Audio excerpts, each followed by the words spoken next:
from Shea Stadium in Flushing, New York, Sports Channel presents New York Mets baseball. Tonight, the Mets host the San Diego Padres.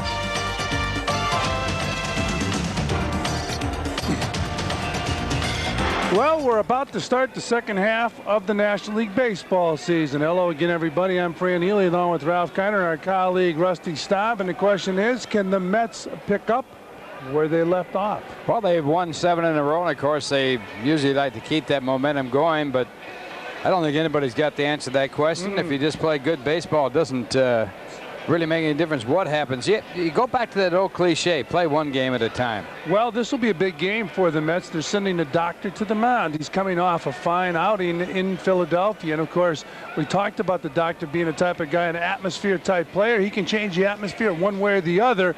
He gets a good outing going here tonight. It can help the Mets. Well, one swallow doesn't make a summer, and just having one good game isn't the answer. The answer is for the doctor to come up with 5, 6, 7 consecutive games where he pitches good, solid baseball. And it will change the atmosphere. If the doctor's out there pitching a fine ball game, it just helps his ball club. On the other side of the field, pretty good left-hander on the mound for the Padres, Bruce Hurst. Bruce Hurst, a very difficult left-hander. He is a veteran, knows how to pitch. He pitched against the Mets in the '86 World Series.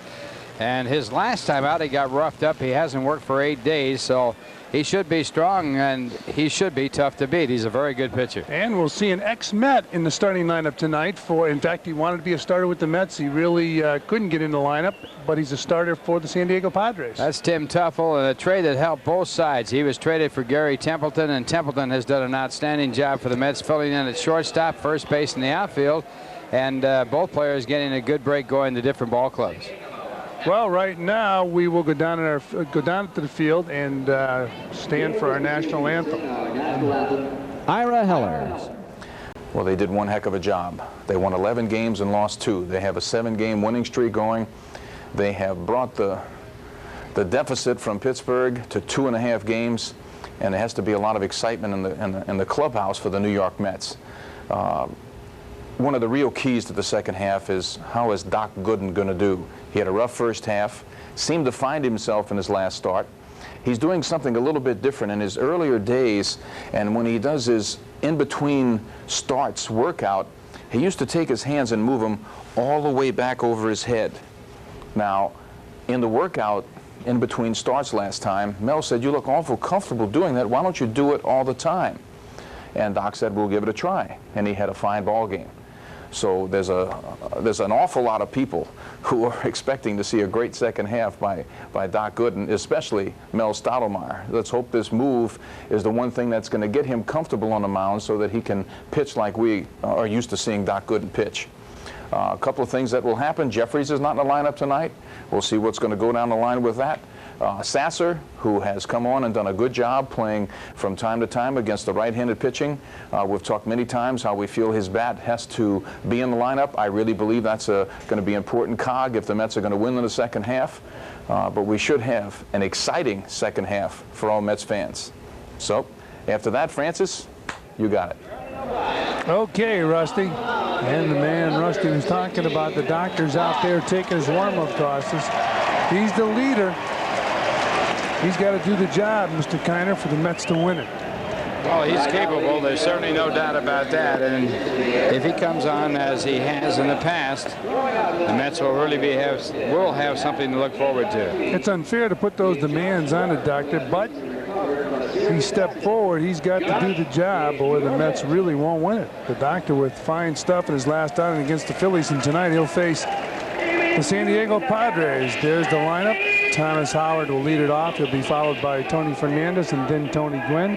The middle 3, Fred McGriff, Gerald Clark, and Benito Santiago. And the bottom 3, Tim Teufel, Paul Ferries, and then Bruce Hurst. Gooden comes into this game with a record of 8-6. 2 of his wins against the Padres this year. His lifetime record 10-4 against them. He has a high ERA of 4.18. This will be his 19th game start. He's pitched 3 complete games. One of them is shutout, the only shutout by a Mets pitcher this year. And he has worked 127 innings, giving up 130 hits. And the opposition is at 266 against him with 11 home runs. He's tied with Frank Viola for the most home runs given up by a Mets pitcher this year. And the Mets defense, Magadan, Miller, Elster, and Johnson in the infield. McReynolds, Carrion, Brooks in the right in the outfield. And behind the plate, O'Brien. And the umpires in tonight's ball game. Gary Darling behind the plate, Dutch Rennert out at first base, Jim Quick over at second base, and Doug Harvey at third base. And Greg Riddock, the manager of the Padres, talking to Bip Roberts. And here's the first pitch of the ball game as Howard takes outside, ball one. Thomas Howard batting .254, 1 home run, 8 RBIs. Padres are hoping that he will be a proficient table setter. There's a chopper. Here comes Elster. He better get it over there, and he does. Scored 6-3, 1 down.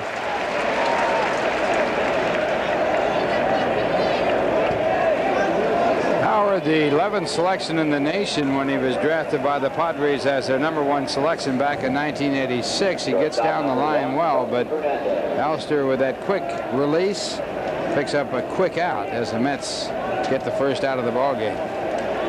So Elster got Howard. Now Gooden will try and get Tony Fernandez. Fernandez batting .278, 2 home runs, 15 RBIs. What a trade involving the Padres and the Blue Jays during the past offseason. Fernandez takes strike 1. Fernandez and McGriff joining the Padres. Padres sending Joe Carter, Roberto Alomar to Toronto. Both of those players playing in the All-Star game, Joe Carter and Roberto Alomar.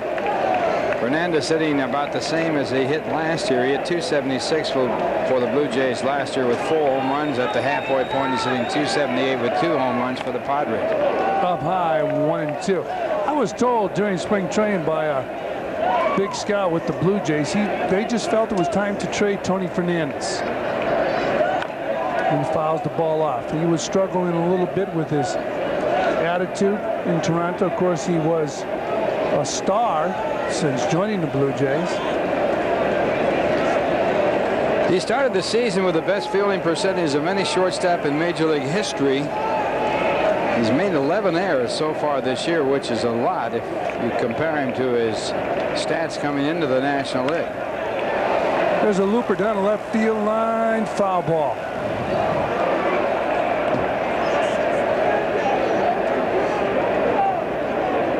Tony Fernandez, 28 years old. A lot of years left. If you look at his stance, he will remind you a little bit of the man who's going into the Hall of Fame this year with Gaylord Perry and Fergie Jenkins. Rod Carew. Of course, Rod had mini stand, but look at him. A little bit of a, yeah, in fact, it's a lot like Rod Carew right there, but not there. Rod Carew very tough to strike out. Fernandez goes down, 2 men down. Well, the doctor goes to the best medicine that he can show, and that's the curveball, and he put that right into a perfect position for the strikeout. He started with 101 strikeouts, 3rd in the National League. David Cohen leads the National League in strikeouts with 113. Once again, that was a great shot by Danny Reagan, showing those hands collapsing. You get a hitter to collapse those hands like that, you've got him, and it usually happens on the breaking ball. Here's Tony Gwynn. Takes a heater on the inside part of the plate, strike 1. He's batting .358, 2 home runs, 48 RBIs. And he is tough to strike out. The toughest in the National League. He struck out only once every 29.7 at bats. He's had more at bats than anybody in the National League, and leads in hits, and he also leads in batting average. 1-1 on Gwynn. He and Joe Carter have remained friends. You can see he's leading the major leagues in batting with a .358 average. 1-1 on Tony Gwynn. High chopper to short. Elster bounces the ball. Error on Kevin Elster. Tony Gwynn on first base. Of course, every time you see Kevin do that, you wonder about the strength of the arm. Well, this is a routine play. He sort of nonchalants the ball over there, which he does all the time. Got a very easy play, and he just throws it too easy and bounces it in the dirt. Those are hard to handle. His 7th error this year. We talked to Timmy Tuffle before the game, and he's doing a fine job with the Padres. He also mentioned how Gary Templeton has been a great addition for the New York Mets. And of course, the reason the Mets had to get Gary Templeton is to, they're not sure about Kevin Elster's arm. Very, very good trade for both the Padres and the Mets. They check Gwynn. I was talking about Gwynn remaining friends with Joe Carter, and supposedly Joe Carter called him one day to kid him about having a high batting average this year. Joe Carter up over 300. Tony said, yeah, we're hitting about the same. He said, I'm having an off season. Carter said he was insulted. Of course, Joe Carter having an MVP type season with the Blue Jays. Here's a fellow that's having a great season. Fred McGriff coming over from Toronto. He's leads the league in intentional walks with 15, tied for second in home runs, tied for fourth in RBIs. He's third in on base average. And he hit 402, and he's second in walks. Takes ball one. There are those stats, and that last pitch was 94 miles per hour. Well, Doc has never lost velocity. He has lost movement off his fastball. That ball moves into center field, base hit. So Fred McGriff picking up the first hit of the ball game.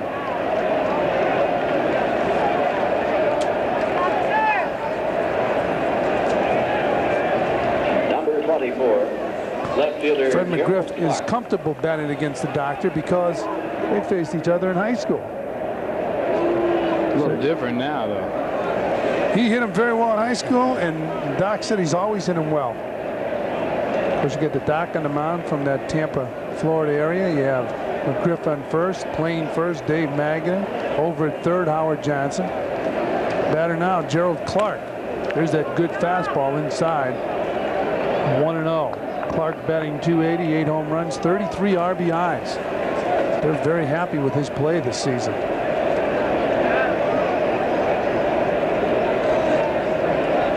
He's always been a good hitter in the minor leagues. Fouls the ball off, 1-1.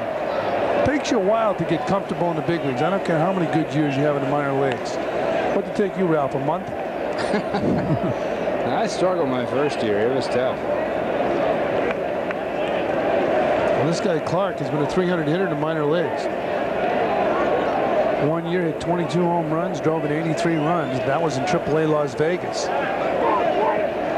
And the 1-1 pitch. Another good curveball. Oh, boy. How many hands will collapse tonight? Now watch Clark on this one. The hands come forward and just collapse right into the body as he was looking fastball and got the curve and had no chance. Got to keep those hands back. The curveball was 78 miles per hour. Big difference between that hook and that heater. Which is good. You want that curveball to be at a much lesser speed as it changes the timing of the hitter. But it's amazing, those hands, though. When they collapse, nothing can happen. You can do a lot of things wrong at the plate and still hit the ball somewhat with authority as long as you watch the ball and keep those hands back.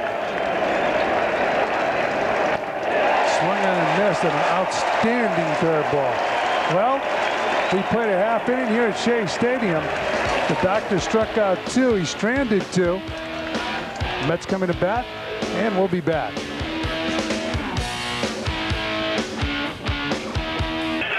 Well, back here at Shea Stadium, let's take a look at the Mets lineup.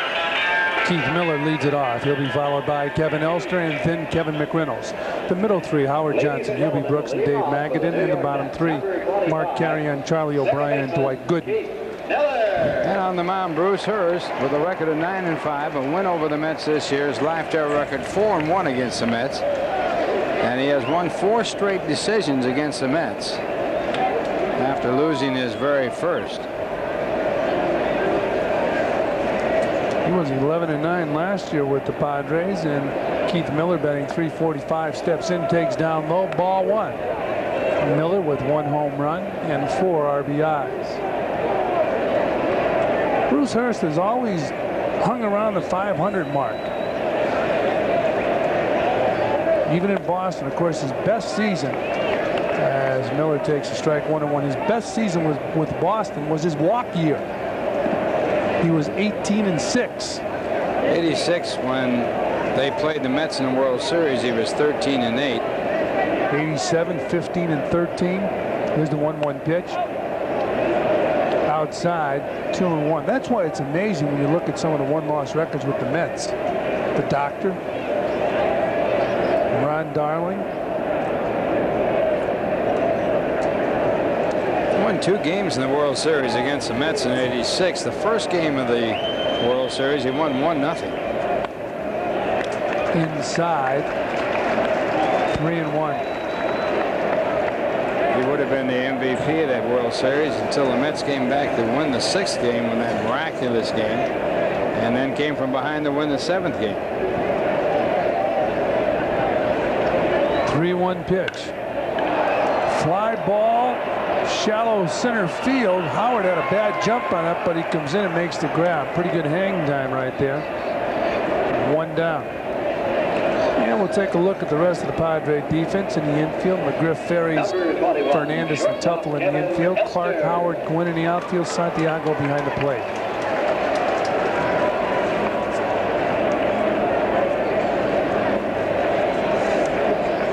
Oh, Kevin Elster is the batter. And he takes a strike. Elster batting .223, 4 home runs, 23 RBIs. Just tuned in. Greg Jeffries not in the lineup tonight for the Mets. Down low, 1-1. He hadn't played since the Mets went on their 7-game winning streak. His last game was on the 30th of June. He pinch hit once. Pinch hit home run, but he hasn't started. 2-1 on Elster. 2-2. Watching all the action exclusively on Sports Channel tonight. Fran Healy with Ralph Kiner and Rusty Staub. Beautiful night here at Shea Stadium. The first game of a 4-game series against the Padres. And the 2-2 pitch. Down low, 3-2.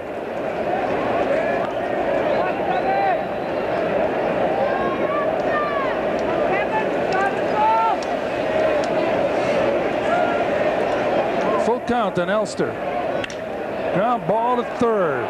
Tuffle to McGriff. Scored 5-3. 2 down.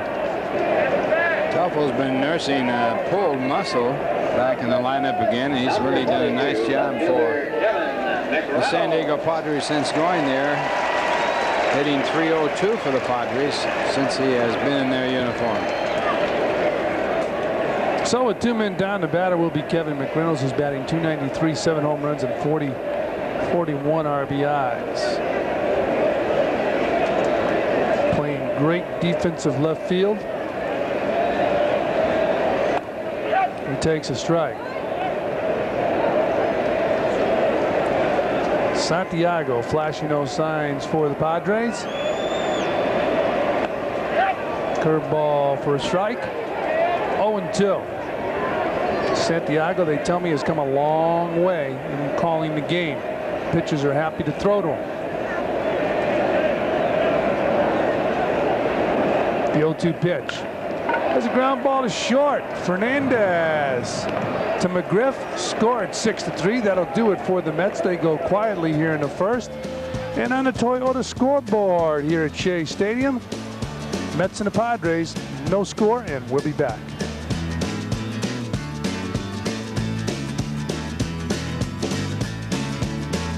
This is presented by authority of the New York Mets and is intended for the private non-commercial use of our audience. Any publication, reproduction, retransmission, or other use of the pictures, descriptions, and accounts of this game without the express written consent of the Mets, Sterling Doubleday Enterprises, and Sports Channel is prohibited. And Benito Santiago leads it off for the Padres. He gets the curveball. He fouls it off. Santiago batting .248, 10 home runs, 39 RBIs. Pretty good season. Pretty good. Real good season for a catcher. And how about his new number? Gotta like that number, Ralph. 09, huh? First time I've ever seen that outside the All-Star game. Inside, 1-1. Numbers are so important to a player. That's why when you show up to spring training and they give you a number like 98 or 99, don't figure in staying around. You don't even have to look at the cut list. Breaking ball up high. How about when Al Oliver wore number 00, and he said he wore that number because he never got any respect. Let's see where they took him off the All-Star ballot. As you look at David Coney, changed his number this year. He's now wearing 17. Curveball up high. 3-1. In fact, I see where Larry King, who writes for USA Today and does a great job on CNN and on radio, he said he really feels Al Oliver should be put back on the ballot. 3-1 pitch. Fly ball, deep center field. Carrying, going back. And one hops off the wall, and Santiago goes into second base with a stand-up double. Hit that ball hard.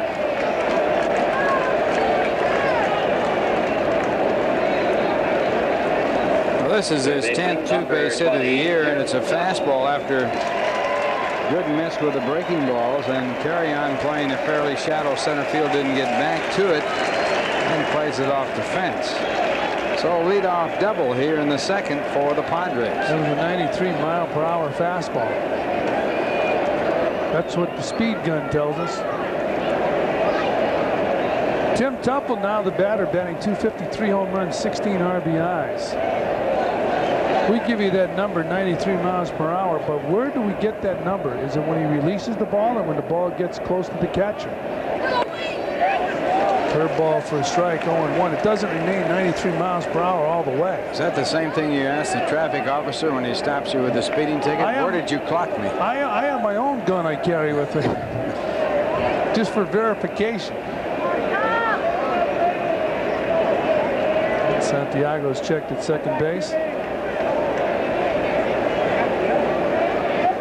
I'm told by Kevin Meininger, our producer, that the speed is picked up at the release point. 0-1 on Timmy Tuffle. He fouls the ball off. 0-2. I think that speed guns is a good idea if a guy is consistent, is throwing the same speed. If he's throwing about 87 miles an hour and he's getting tattooed, it's because he's not changing speeds. But I don't think you should go out and scout a pitcher and expect every kid you sign to throw the ball 94 miles an hour. Nobody will be signed. Very few get up that high. And it's really not the speed of the ball, it's the movement of the ball. The movement of the ball, changing speeds are good. If you can hide the ball with a good windup, the 0-2 pitch. That's a good fastball down low. And a good rip by Tuffle. 1 down. Well, this pitch clocked at 94 miles an hour, but it's a location that makes it tough to hit. The ball looked like it had good movement. Ball moving back over into the center of the plate from the outside. And that's what you really want to see, the movement on the ball. So 1 man down. John Franco not very happy about that speed gun. I'm not talking about the speed gun in the big leagues, but you know when a scout goes out and takes a look at young kids. Looking at Paul Ferries now, the second baseman with the Padres, and the doctor checks Santiago. You got to watch him. He'll steal a base. He's got 1 stolen base in 2 attempts, but he does have that great speed. In his rookie year, he had 21 stolen bases. And there he goes. Throw to third. Got him. Yes.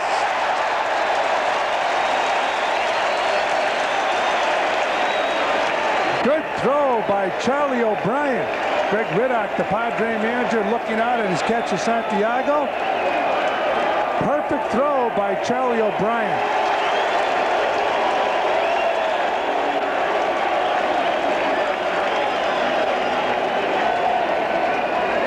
That's a good jump. O'Brien makes a perfect throw. He has a good ball to throw. Up and in, and Johnson gets a glove down there.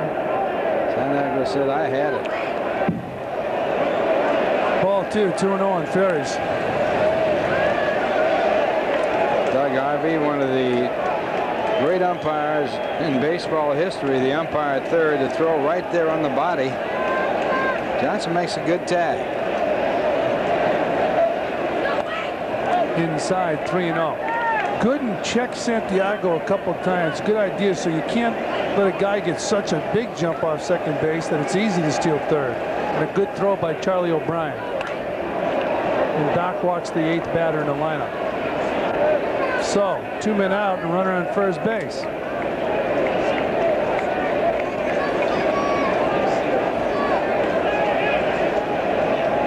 Number 47, the pitcher, Bruce Hurst.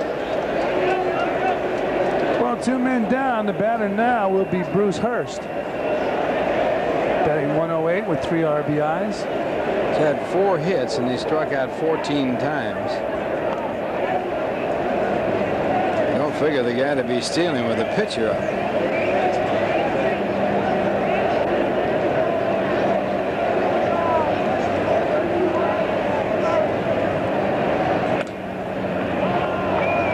Takes up high, ball 1. Ferries with 3 stolen bases, has been caught once on first base. 1-0 on Hurst.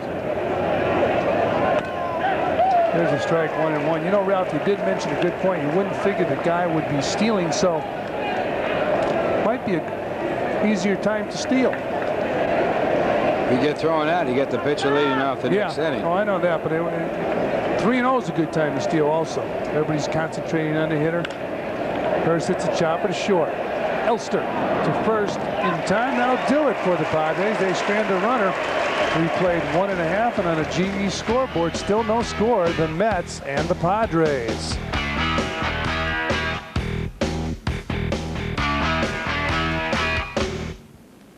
Stadium. We go to the bottom of the 2nd inning. Howard Johnson will lead it off. He'll be followed by Hubie Brooks and then Dave Magadan. Buddy Harrelson has his team 2.5 games behind the Buccos from Pittsburgh. Pirates 2-0 on top of the Cincinnati Reds in the bottom of the 2nd inning in Cincinnati.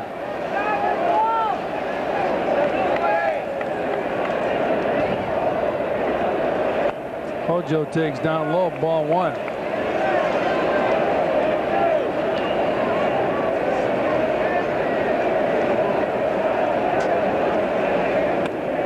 Breaking ball up high, 2-0. Howard Johnson made his 2nd career appearance in the All-Star game Tuesday night. Look at those stats. Heavy numbers. He's also #1 in the National League in extra base hits with 37, and he's 2nd in slugging. Swung on and missed, 2-1. Good pitch right there. Hurst did not come back with that heater to go after Howard Johnson. This guy's an underrated player.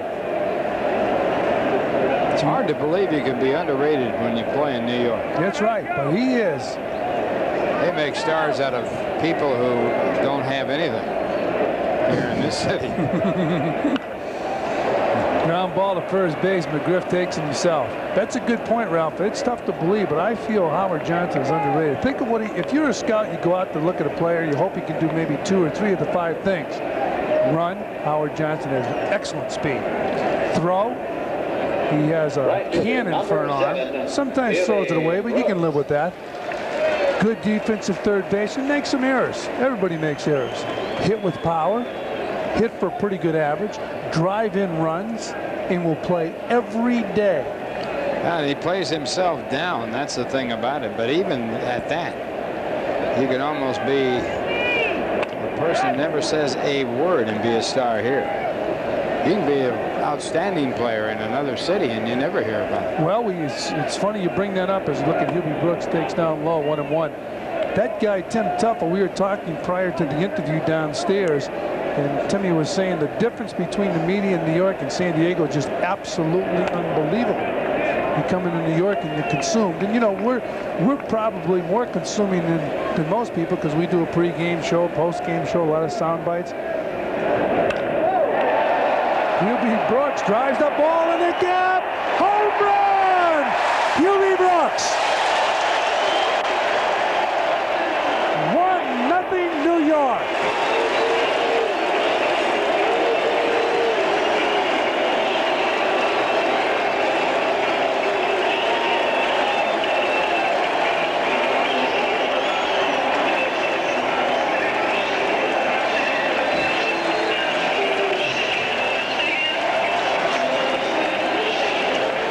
about that? The other way at Shea Stadium. How many times you see that done? Well, it's UB Brooks, his 15th home run of the year, and that is the 13th home run given up by Bruce Hurst this year. And the Mets lead at 1-0. And the batter now will be Dave Magadan. Dave Magadan takes strike one. Dave Magadan, his feet probably not on the ground tonight. New dad. So congratulations to Dave. And his son, as he takes a curveball down low, 1-1. Christian William entered the world this morning at 4 a.m. at Lenox Hill Hospital. So congratulations to Dave and his beautiful wife, Kelly. Fouled out of play.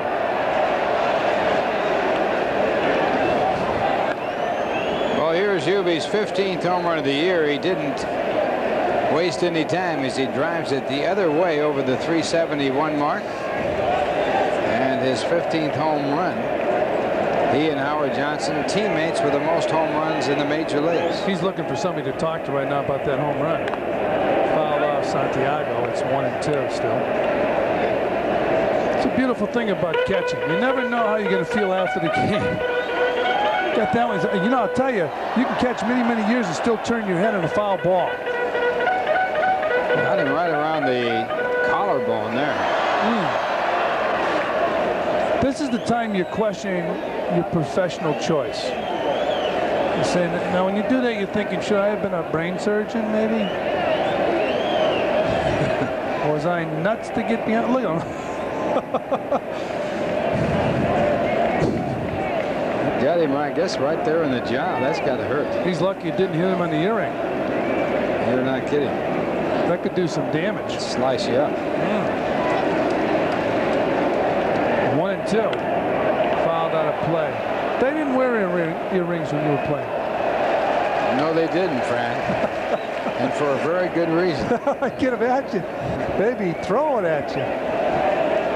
Let's say you want to wear that earring, we'll put it inside. Oh, boy.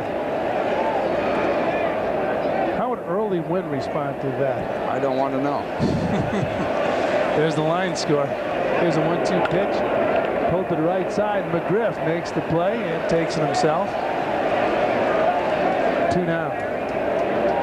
And McGriff really handles that glove well at first base. Center fielder, number 45, Mark Carrion. So Fred McGriff doing the job, and now with 2 men down and 1 run across. The batter will be Mark Carrion. He's batting .250, 3 home runs, 7 RBIs.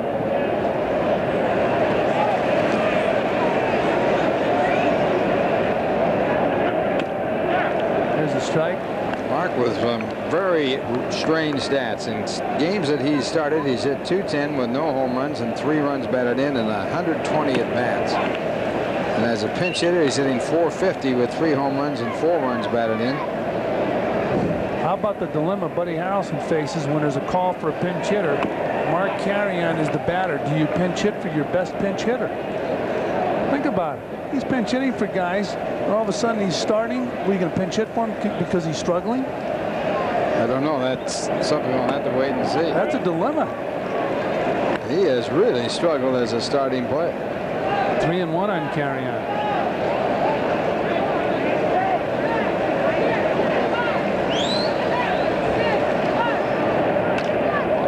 Fly ball, right field. Gwynn is there and gloves it. That'll do it for the Mets here in a second, but they pick up 1 run on a long opposite field home run off of that man's bat.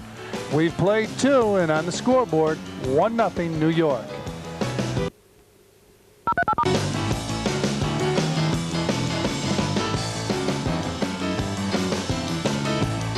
Go to the 3rd inning. Thomas Howard will lead it off for the Padres. Tony Fernandez will follow, and then Tony Gwynn. I want to pass some condolences along to a gentleman, Ralph, you've known him for years. Passed away here at Shea Stadium. Al Pasquarella, a longtime Mets employee who passed away Wednesday, July 3rd. Al was a steady man on the Pete Flynn ground crew, and he's the guy that grew all the tomatoes out there in the bullpen. Services were held this past weekend in Brooklyn for him. And Thomas Howard takes ball 1, so it's 1-0 on the Padres center fielder. Fly ball down the left field line, curving foul. I think that ball's carrying pretty well tonight. It did for Hubie Brooks. And our congratulations to Anthony and Cindy Camaglia on the birth of their son Anthony. Grandparents Steve and Vera. Steve, of course, you know, works right back here in the press room. Great guy. 1-1 pitch. There's a strike, 1-2. Steve does a nice job. I wouldn't go that far. No? I take that back. Good job. Good job. 1-2. And Thomas Howard. There's that curveball. That'll get you. And the flip to first. So Howard's the gone and 1 man away.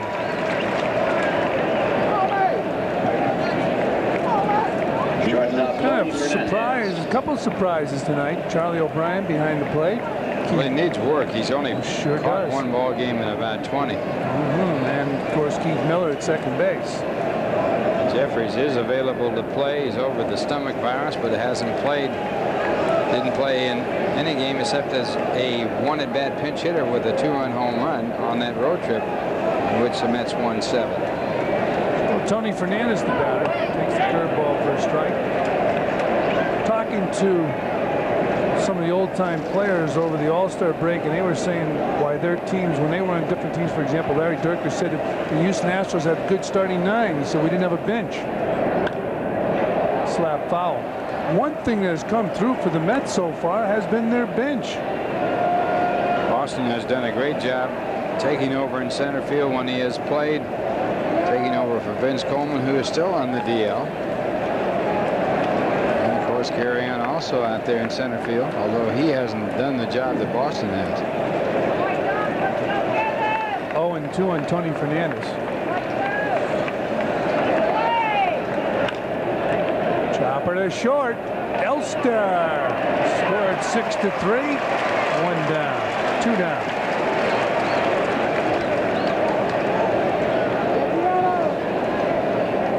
Well, it takes a little bit of a peculiar hop, but the good hands of Kevin Elster, nobody has any better hands than he has. Handles that hop. Speaking of hops, nothing beats the excitement of Mets baseball, and when enjoying the game, nothing beats the king of beers. So clean, crisp, and cold. Nothing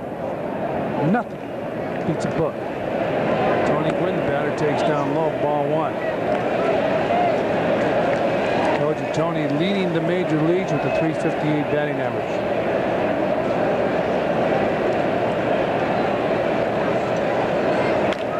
Line drive, base hit. Gwynn hustling around first base, and Hubie Brooks getting the ball back in a hurry. So Tony Gwynn picking up his first hit of the game.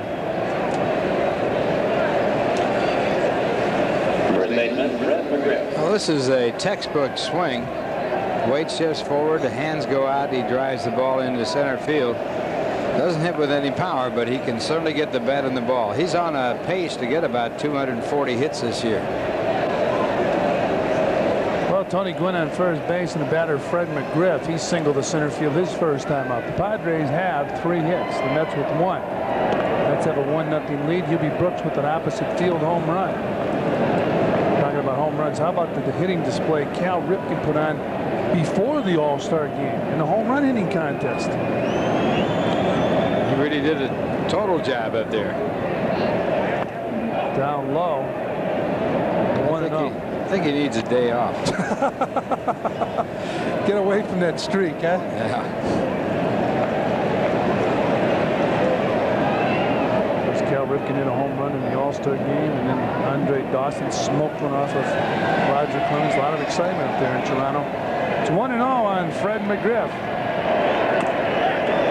Good fastball right there, 1-1. Well, they say to hit a ball a long, long way, you have to have a pitcher that throws it very hard, and you have to be a very strong hitter. And Dawson proved both points with that home run he hit to center field.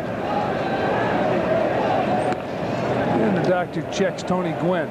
That one you can't really blame on the wind. Usually those long home runs, they go over 450. are riding on a pretty good win.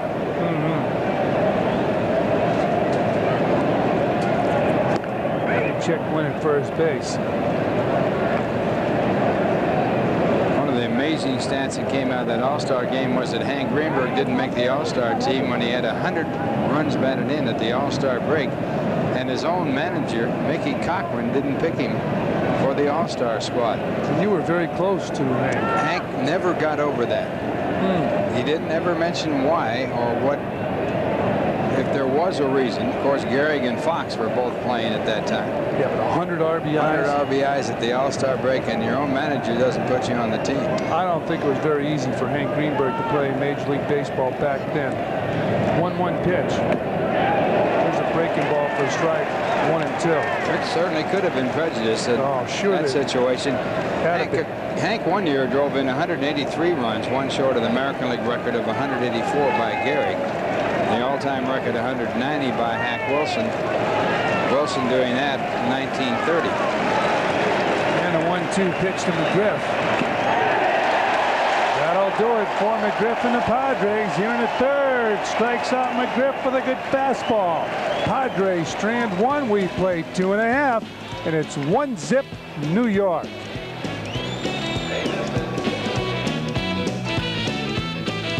Scoreboard, the Dodgers 2, Montreal 2, and the Dodgers looking for an ex-Met to come up with a big year for them, and it certainly happened here today as Bobby Ojeda hit a 2-run home run for the 2 runs for the Dodgers, his first Major League home run. Former Mets player tying that ball game with Montreal at 2-2 in the bottom of the second. Pittsburgh 2, Cincinnati nothing.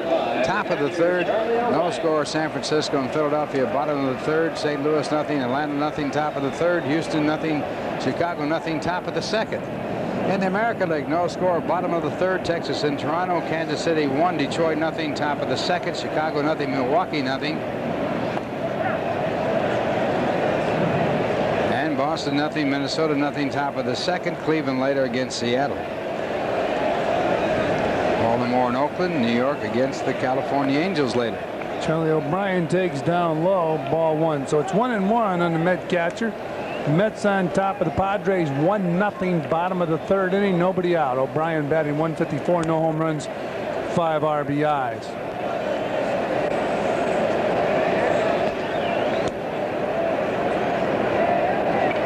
Fine defensive catcher, Charlie O'Brien, and he hits a 1-hopper to short. Fernandez to McGriff, 1 down.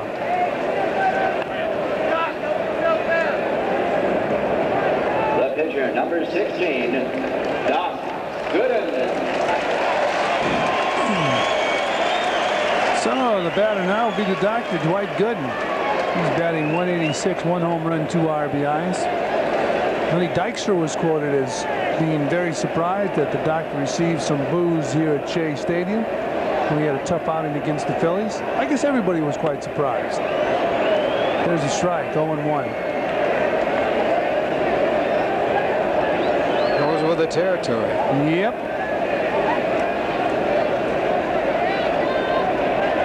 0-1 on the doctor. Swung on and missed. 0-2. I don't think it really has anything to do with the money that you make. I know when you didn't make big money like they do today, if you didn't perform and the fans expected it, and you had been a performer, they still booed you. So the moral of the story is, if you're going to get booed, make a lot of glue. It does help. It certainly does. 0-2 on the doctor.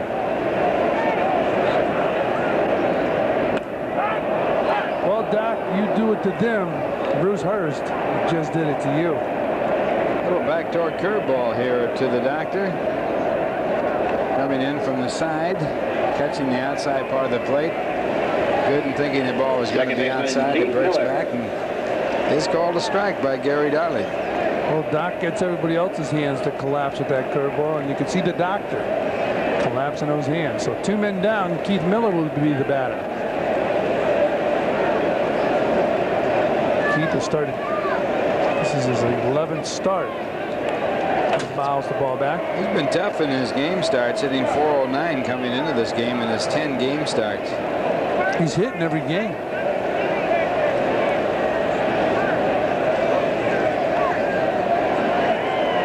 those Chris Sabo goggles has done him well. His personality as a player would be a lot like Chris Sabo's. Hard-nosed type player. Plays all the way. Takes a strike, so it's 0-2 on Keith Miller. 1-0, the Mets on top of the Padres in the bottom of the third. Nice crowd on hand.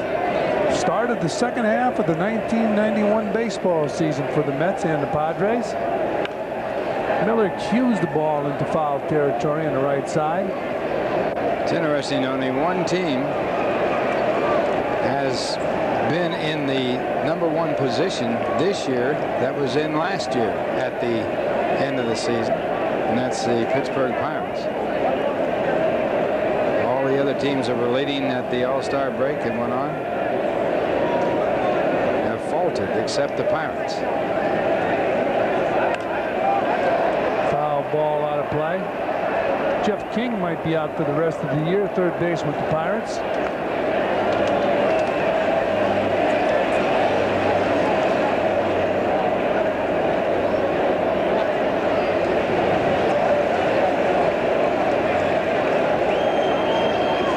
Two pitch, pulled foul. The team that is in first place at the All-Star break wins the division title about 65% of the time. You believe those stats? Well, they're proven. 65% of the time the team in first place will go on to win. I wouldn't even go with a proven stat. The 0-2 pitch. There's a looper in the right center field. Miller will hustle around first base when getting the ball back in. So Keith Miller with his first hit of the game. And the Mets' second hit, their first a home run by Hubie Brooks to put them up 1-0. And Miller now has hit in all 11 games that he has been a starting player. So Keith Miller on first base, and the batter will be Kevin Elster. Elster hitting lefties a lot better than he's hitting righties this year. He's batting .300 against left-handers. Good shot right there of Miller leading off first, and Hurst checks him.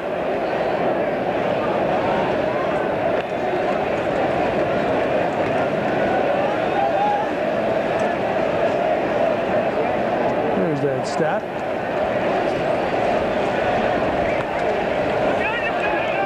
Santiago keeps the ball close to him. Padre catchers have thrown out 42% of the runners attempting to steal. That's a very good percentage. Of course, Santiago known for the fact he throws from his knees most of the time. In fact, he throws better from his knees. He's made 7 errors, though, which is an awful lot. That's mostly when he comes up to throw. 1-0 pitch. Down low 2-0. You know, I can't believe it that he throws better. I know he has that great throwing arm, but he throws better from his knees than when he comes out of the chute. He's better off staying on his knees. Now, he better work at coming out of the chute, because eventually he's going to lose some velocity off that arm. He's going to be bouncing him down there. 3-0 on Kevin Elster. When you think about it, it is a hard-to-believe stat. He does have trouble when he comes up to throw instead of staying down on his knees. Elster takes a strike, 3-1. How much will you bet that Miller's running on this pitch? Well, let's see. How much do I have on? Can't be talking about betting on this. How much would you wager then?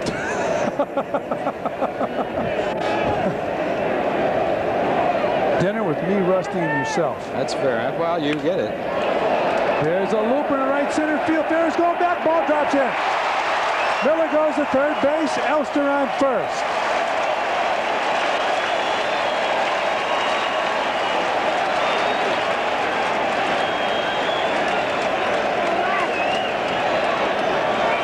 Left fielder Kevin McReynolds.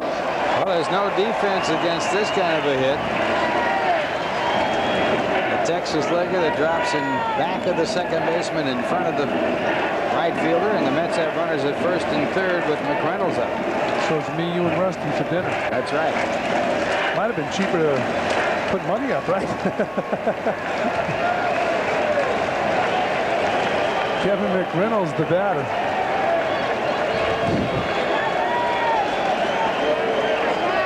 Two men out, runners on the corners. 1-0 Mets. McReynolds puts the ball in play, cut off by the third baseman Tuffle. They get the force at second, and the Padres get out of it.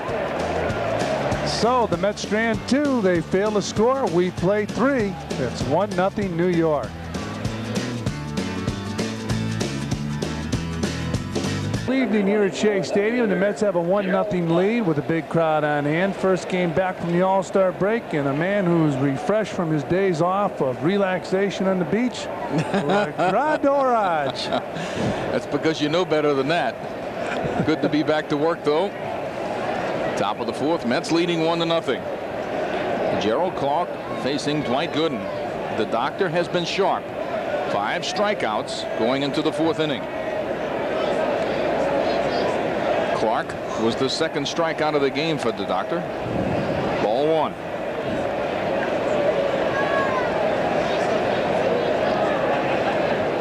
The Mets going into this stretch where they will play 20 games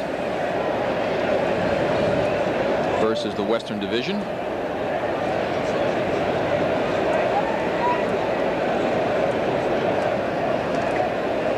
Big homestand. Fouled off, out of play, 1-1.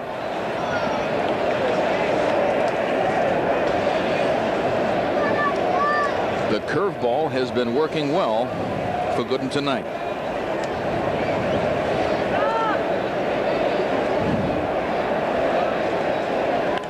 There's a breaking ball jam. Magadan went too far. Gooden covering. Takes the throw from Miller. 1 down.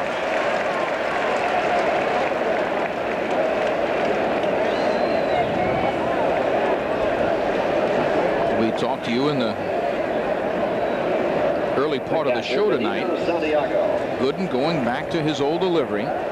Completely over the top. Hands almost touching the back of his neck.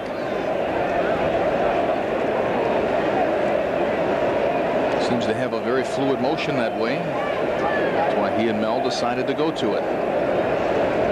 If you did not see the pregame show, I'll tell you as we go along here what happened. Fouled off, out of play, strike 1. In between starts, Gooden always throws, and Mel Stottlemyre down there to watch him. Gooden would always go all the way over his head in the first part of the workout as he was just loosening up, and then he would stop doing it when he started to get very serious about throwing the ball hard. Mel said, "You look so good, watch it, all the way back over the head." Swing and a miss, strike 2. Now Mel Stottlemyre is one of the few pitching coaches who not only will watch a pitcher throw between starts, but he'll warm him up. He will, yes, he'll take the catcher's glove and warm up the pitcher. First-hand experience on how his pitching staff is, at least the starters, are throwing. 0-2. Curveball out of the zone. 1 ball, 2 strikes. Here, we'll take a look at that motion now. The hands go above the head in a relaxed fashion. The high kick, the push off from the rubber, the opening of the hips and the shoulder, and coming on through. He's been throwing the ball up there very fast tonight.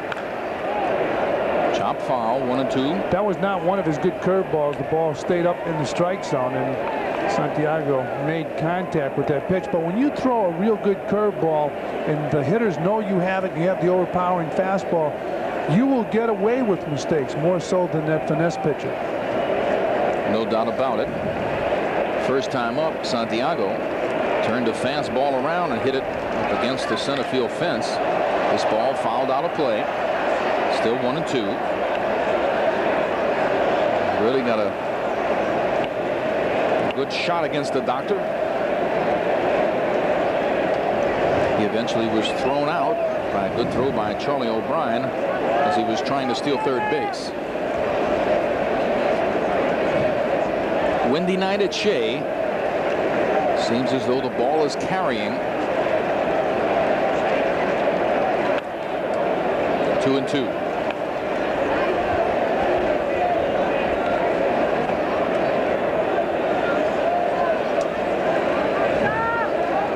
Santiago, 5 hits and 16 at-bats against the Mets in this 1991 season. Breaking ball gets a piece. Still 2-2.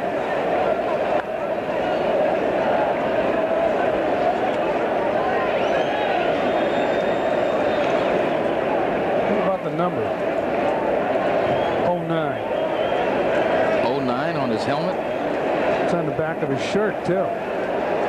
That's his new number. Who knows? Maybe it matches the earring. I don't know.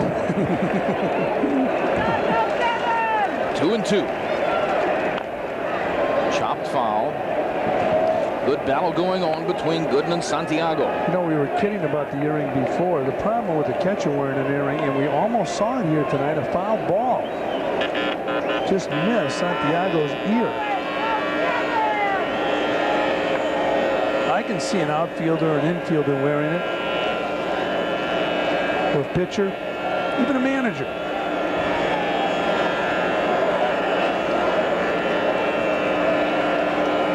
Santiago stepped out of the batter's box because there's a little noise coming back from the PA system.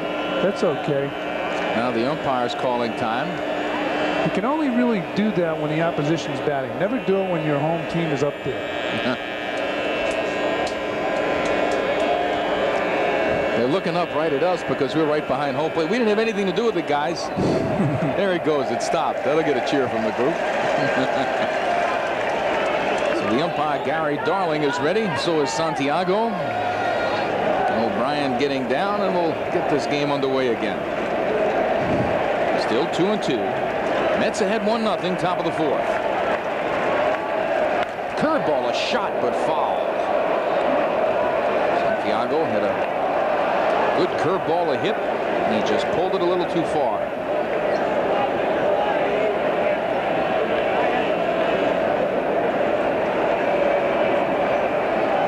Oh, it just misses Doug Harvey.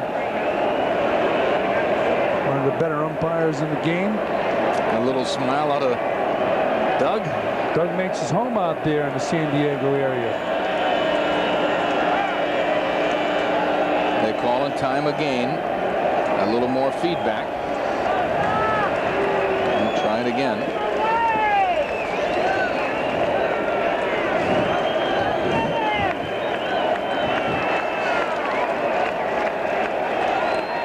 Down and in. Goes to a full count. I can remember playing in the city in the Carolina League. I was with the Durham Bulls, who were playing at Burlington, North Carolina. Now in North Carolina, they call it Burlington. But they had a transformer that the entire game was played with that noise going on every time you ever played a game there. I like it. I can imagine those guys at the end of the season, they had to be daffy. Line shot just over Howard Johnson, extra bases.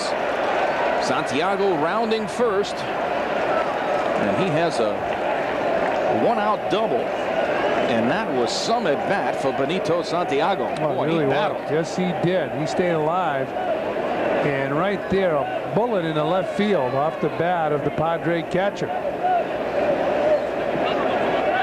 So 2 doubles for Santiago. Was that a curveball? Now that you ask, I am not sure. You know, how about a 3-2 hook from Gooden, and he hits it like that? Let's take a look at it. We'll see exactly where this pitch was. Here it is. The doctor. Not a bad pitch. That's a pretty good pitch. I mean, I can see it doing off of certain pitches, but off Doc Gooden. Well, there is some rumor out that Gooden gives away his pitches a little bit. I'd check it now. You'd have to check it. I mean, this guy's a good hitter. But Doc's been known to make good hitters look bad. 1 down, fly ball. Santiago is going to tag up at second. Carry on, running way over, and he drops the ball. Here comes the runner. Santiago sent home. Tuffle going to third. Miller drops the ball. The game is tied on an error by Mark Carrion, and he really came over 2-4. That ball was in right field. Well, you mentioned the wind blowing, Rusty. The wind was blowing the ball towards right field, and Mark Carrion initially called for the ball, and you could see Hubie Brooks do something. Watch this. Hubie Brooks will say something to him, and he'll point. Look, okay, now maybe there's no distraction there, but you know, Mark Carrion just dropped the ball, but the ball kept tailing away from the center field position. Look at Carrion going after it, and once you call for it, you can't say, well, I'm out of my range, I better give it to somebody else. And just dropped the ball. It's an error. Well, not a good play defensively. Score is tied. 1 out. The infield is playing in. Paul Ferries at the dish. The pitcher, Bruce Hurst, in the on-deck circle. We talked about the wind. It's one of those times where you call a ball too soon. That's what you said, Fran, and that was right. The transformers are making noise again. We're getting that feedback. They've got it stopped again now. It's obvious that Doug Harvey is not going to let the game go on if that feedback noise continues. He's going to hold it. As we said, the infield in. Squeeze play. And the ball is bunted foul. O'Brien stopping Tuffle. Tuffle coming hard. Check this out. And Tuffle breaking towards the plate. Ferry's fouling the ball off, and there's O'Brien playfully grabbing a hold of Tim Tuffle. Ex-teammates, you see the smile on Tuffle's face. If that ball had gone on the ground, it might have been a real good collision. They wouldn't have been smiling. That's right. I'd watch it again for that squeeze, but I'd be very concerned with this 8th hitter, Ferries. Fouled straight back, 0-2. Greg Riddick, the manager, going right to the squeeze play. Tell you what, Ferry's batting 175. Even though 2 strikes, you got to be aware of the squeeze play. Anytime you have a hitter or a non-hitter at the plate, anything can happen.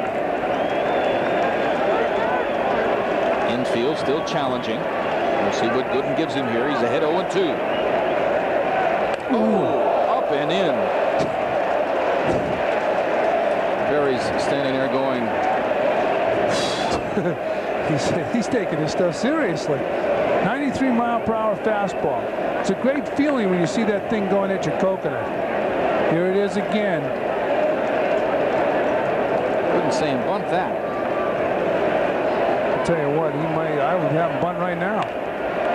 Fastball up and in. That's what Gooden wanted to do. He wanted to try to get him to chase a fastball. The pitch previous to that one just getting away a little bit.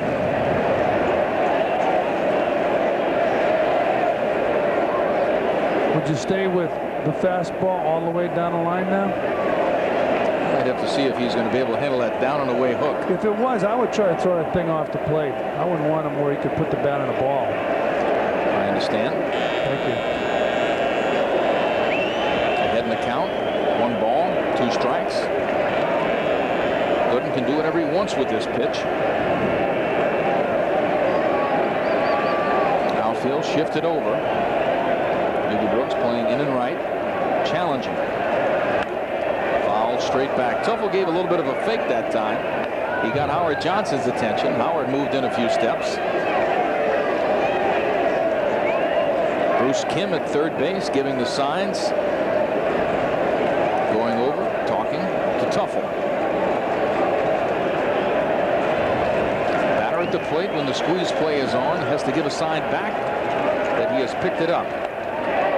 Close call. There's that curveball off the plate. 2 balls, 2 strikes.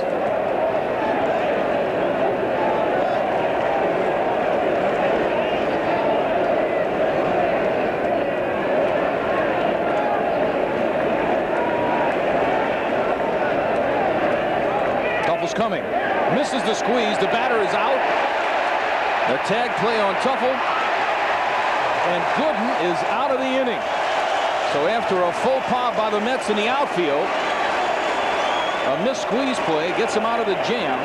Riddick tried it again. So on the Sherwin-Williams scoreboard after 3.5, it's all tied up, 1 apiece.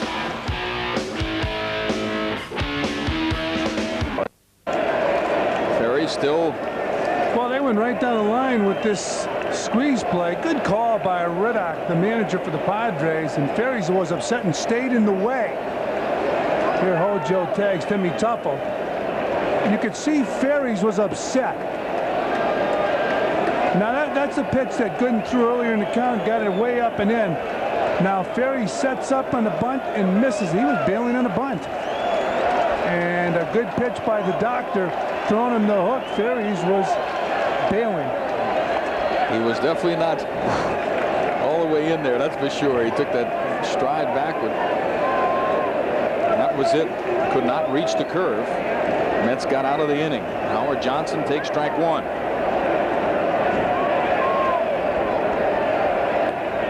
Breaking ball. 1 ball, 1 strike. But that was good managing by Riddick. He had a hitter batting 175 at the time. You might as well see if you can catch everybody by surprise with 2 strikes. He did. He caught everybody in the field by surprise, including the hitter. 1-1 to Hojo. Ground ball to third. Fair ball. Howard's going to try for 2. Ball off the wall. And an easy stand-up lead-off double for Howard Johnson.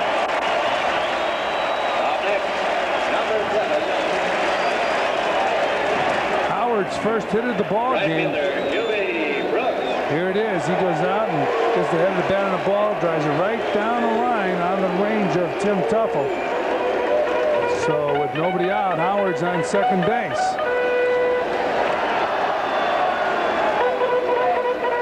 So Ubi Brooks, who showed that he can go the opposite way with extreme power at the plate.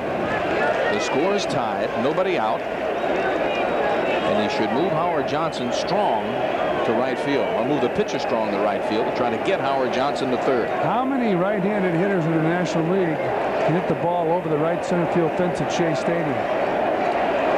Not many. There's a few, and one of them is at the dish.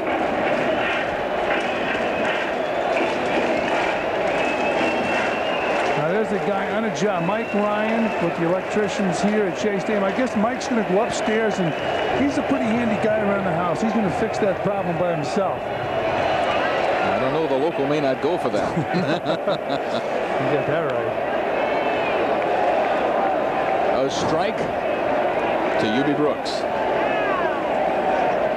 Mike Ryan has it all under control. That's Mr. McCarthy out there. Mike saying, do the best you can, pal. We can't have that noise. 0-1 to Brooks. Ground ball up the middle. Fine play by Tony Fernandez. That ball looked like it was up the middle all the way. Almost reached behind him. And then he got Ubi at second base. I tell you, Hojo had to go back to the base. First baseman. Outstanding play by Fernandez. Once he sees Hojo going back to base, he flips. It would have been tough to get Hojo at third base, but you're taught when the ball's hit in front of you, you go back to second base. When the ball's hit to the runner's left, you go to third base. That's what they teach you. That's exactly right. Understand? 6-3.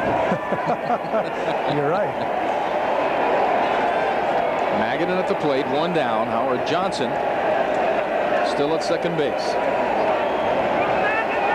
Magadan 0 for 1. He grounded to first. Big curveball, strike 1.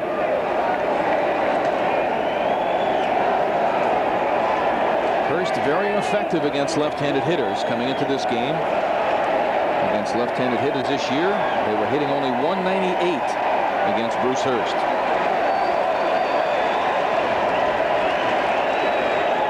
Shortstop sneaking behind. A big fake. Howard gets back in. You know, Bruce Hurst, when he turned around to throw second base, he lost sight of Fernandez. Fernandez was making noise behind Hojo, which is a great idea because Howard Johnson could steal base. He wanted to disturb him, and then Fernandez was pointing to the home plate.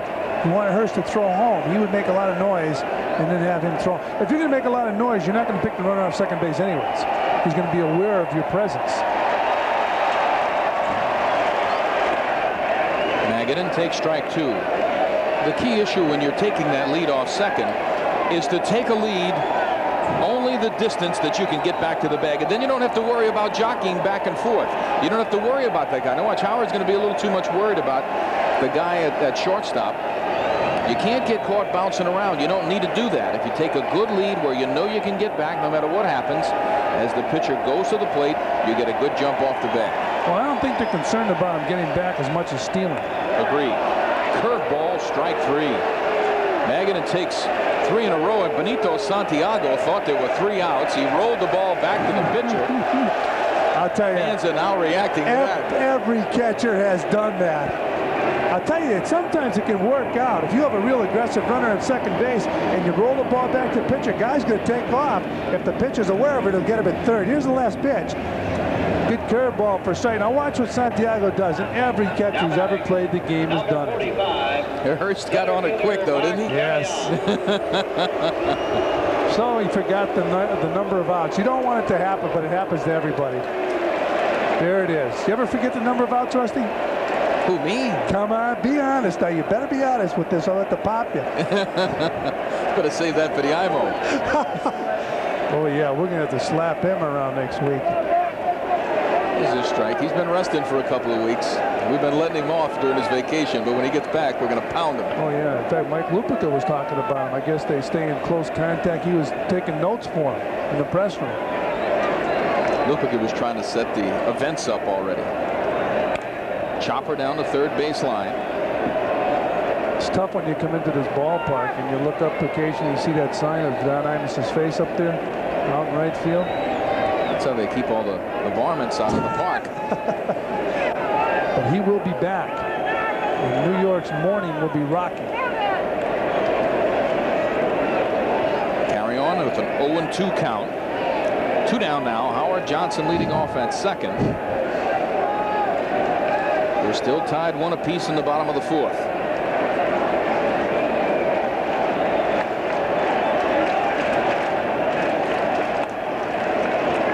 Two strikes. Carry on with a chance to make up. Whenever you make an error, you just hope for an opportunity so that you can make up for it. He's in that slot right now. Breaking ball outside. 2-2.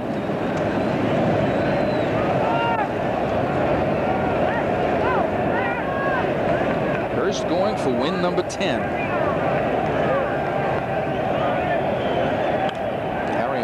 Off a tough pitch.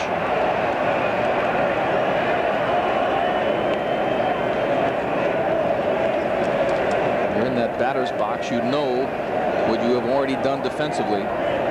Saying a lot of things to yourself about make up for it.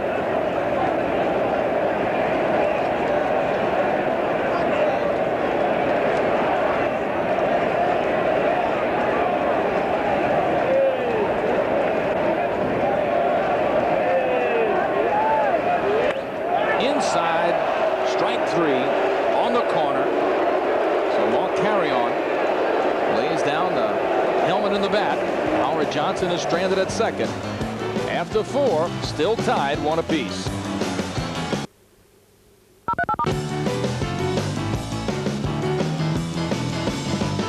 Take a look. It was the toughest out over the years. In the National League, it was probably Rusty Staub, and over here in the American League, it was Mike Greenwell. That's one of the reasons I'm with the Red Sox. Now, for those of you who don't know, that's Jeff Reardon. Outstanding relief pitcher with the Boston Red Sox. And now let me ask you one thing, Rusty. Yes. As we go along, Bruce Hurst, the batter, it's 0-1.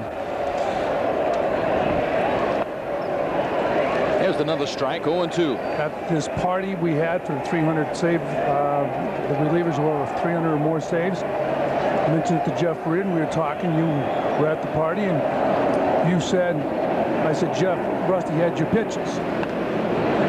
Outside, 1-2. And you looked him right in the eye and said, no, I didn't. Do you still stand with that? Come on, you're a man of your word. I stood right there, heard you tell Jeff Reardon and his wife Phoebe that story. I didn't want to tell him that statement in front of his wife. It'd look bad. No, no. Did you? Oh, Brian says, is it a swing? And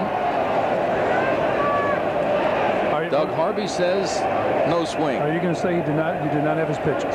I might have had a pitch now and then if he threw it. Well, for Jeff Reardon, if you're watching, Jeff, here's the true story. I kind of knew what was coming. If I knew what was coming, I was going to be tough on people. Until he started throwing the breaking ball a little bit, it was a good thing for me. So you did have Jeff's pitches. Well, you didn't have to have his pitches. He always threw the fastball. You looked right in his eyes and told him, I did not have your pitches. And we have you on tape saying he had a little bit of a tendency to open the glove a little wider when he tucked it in there, when he threw the hook. But he didn't throw the hook much till the end. He gets Hurst. Strikeout of leadoff hitter. Strikeout number 7 for Gooden. Good fastball right there from the doctor. By the way, that show, it's a special edition of Halls of Fame, will feature not only Jeff Reardon, but Raleigh Fingers, Goose Gossage, and Bruce Sutter. And that will air in August here on Sports Channel. I'll tell you, a lot of fun doing it. They had a tremendous audience up there at the Fan Fest. The Fan Fest before the All-Star Game was a big success. The All-Star Game was a success. And I'll tell you, boy, did those 3 other guys treat Raleigh Fingers with reverence as far as giving respectability to relief pitchers. They deserve it. Tom Howard. Strike 1. It was funny when I walked up to Reardon and his wife. She said, you know, I don't like usually seeing you. Very nice lady. She was. Attempted bunt. Strike called, 0-2. And when I had the opportunity to talk to him after the show we were talking about, he said that everybody kind of treated you with the reverence here at Shea Stadium. When he broke in, he said they even used to point to the spot. They said that's where Rusty takes his naps. Chopper, foul, still 0-2. I think taking a nap before the game was one of the best things I ever did in my career. I started a very early part of my career at the end of my first 6 years in Houston. As you check out showing Benito the kind of signals he wants. But back to the story, I think that's one of the things that really helped me last as long as I did, because I didn't think sleeping late into the day was good. I used to get up, do some things, and I'd take a nap in the afternoon. I felt strong at night. I agree with you. Hard ground ball. Magadan misses it. Off the glove. Trying for second, no. And Brooks throws it in with a good throw. So a good decision by Thomas Howard to hold at first. That will be the 3rd error in the game for New York. Oh, here it is again. Ball right under Magadan's glove. They may give a hit. Who knows? I would give him an error. He's been doing a fine job defensively all year for the Mets. And looks like it was scored an error. They gave him a hit. Generous decision. Tony Fernandez at the plate, 1 down. Howard leading off at first.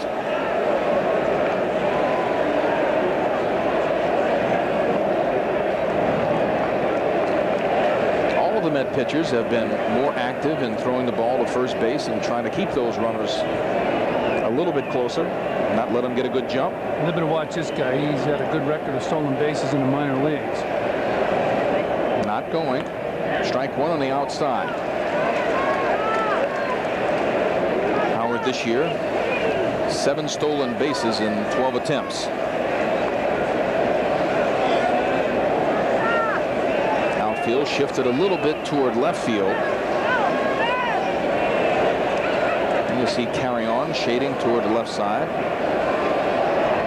Another throw to first.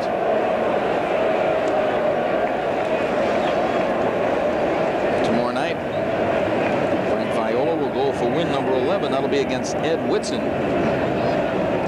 Then the following, that game will be on Channel 9 WWOR. Then the next 2 games, Saturday night and Sunday afternoon, will be right here on Sports Channel. There goes a runner outside. The throw from O'Brien, down and out. Well, so O'Brien is 2 for 2. What an arm. I know Charlie O'Brien and Matthew Sasser work a lot with Doc Edwards, and I'm going to tell you, this guy can throw. Doc was telling me he has one of the quickest releases of all the catchers with good mustard on the ball. He threw out Howard to his good speed. Charlie with that short step and a good quick release, and it looked like Howard was safe, but the ball beat him. Breaking ball. Tony Fernandez, 2 balls and 1 strike, shaking his head in the dugout. He's saying, I'm safe.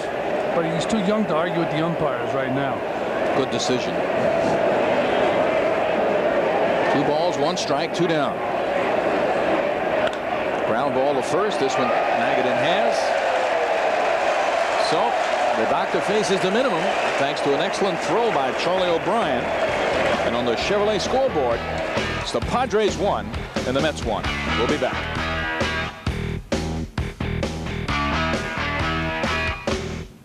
Who made the great throw. He will, there you see Steve Avery, a perfect game through 6 innings. They've been predicting greatness for that kid. There's no score in the 6th. Atlanta at the plate.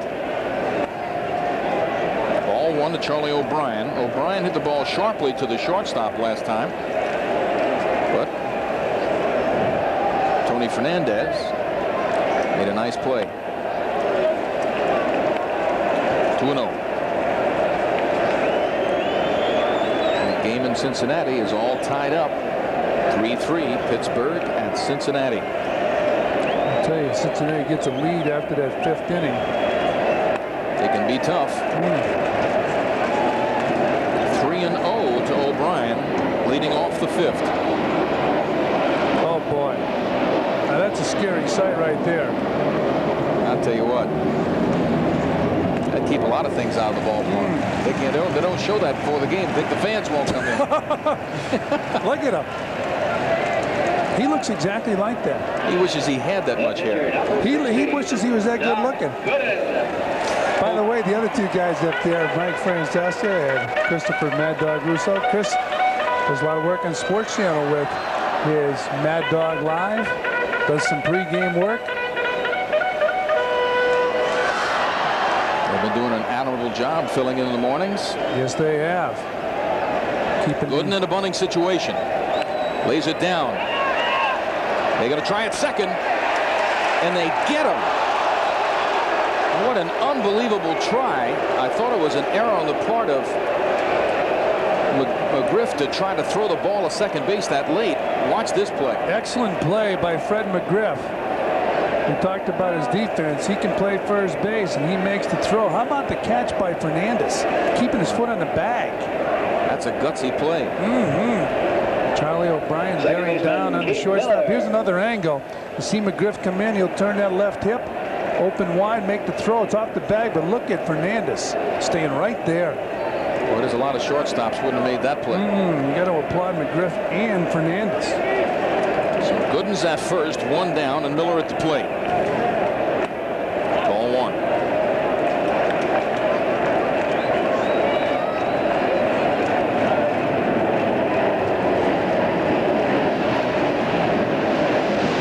Planes are coming over Shea today. You can see 1 for 2. Gooden a very conservative lead at first. Popped up in the infield. McGriff there.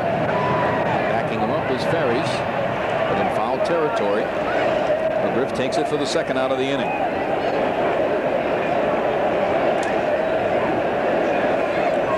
Shortstop Kevin Elster.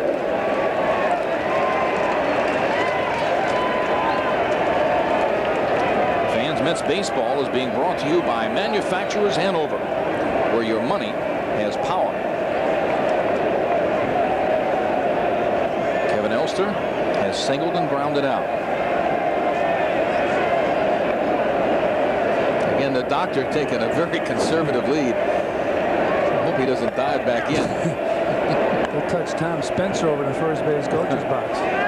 No balls and a strike. Now they're doing what's right, and they're getting behind Doc. Maybe he's trying to draw him to do that. Doc already has a stolen base this year. They don't pay attention to him. Strike 2. Doc's another one of those runners that stands behind the base. It's a bad habit. It's just something that happens. It can help you when you make your turn. But if you're going to steal a base, I go with Maury Wills. The shortest distances directly between the two lines. Breaking ball. Strike 3. Elster's out, so the Mets stay strand 1. After 5, we're still tied 1 apiece. For the 6th inning, we're tied 1 apiece. Mets scored their run on a opposite field home run by Ubi Brooks. Ubi showing a lot of power, hitting that ball the other way. Run scored by San Diego scored. It was in the 4th inning. And one of the best hitters and players in baseball today, Tony Gwynn at the plate. Tony Gwynn is a guy who videotapes a lot of hitters besides himself and studies those hitters. Talks to hitters about swinging the bat. Sometimes you get more out of that than a batting instructor, although a batting instructor is very important.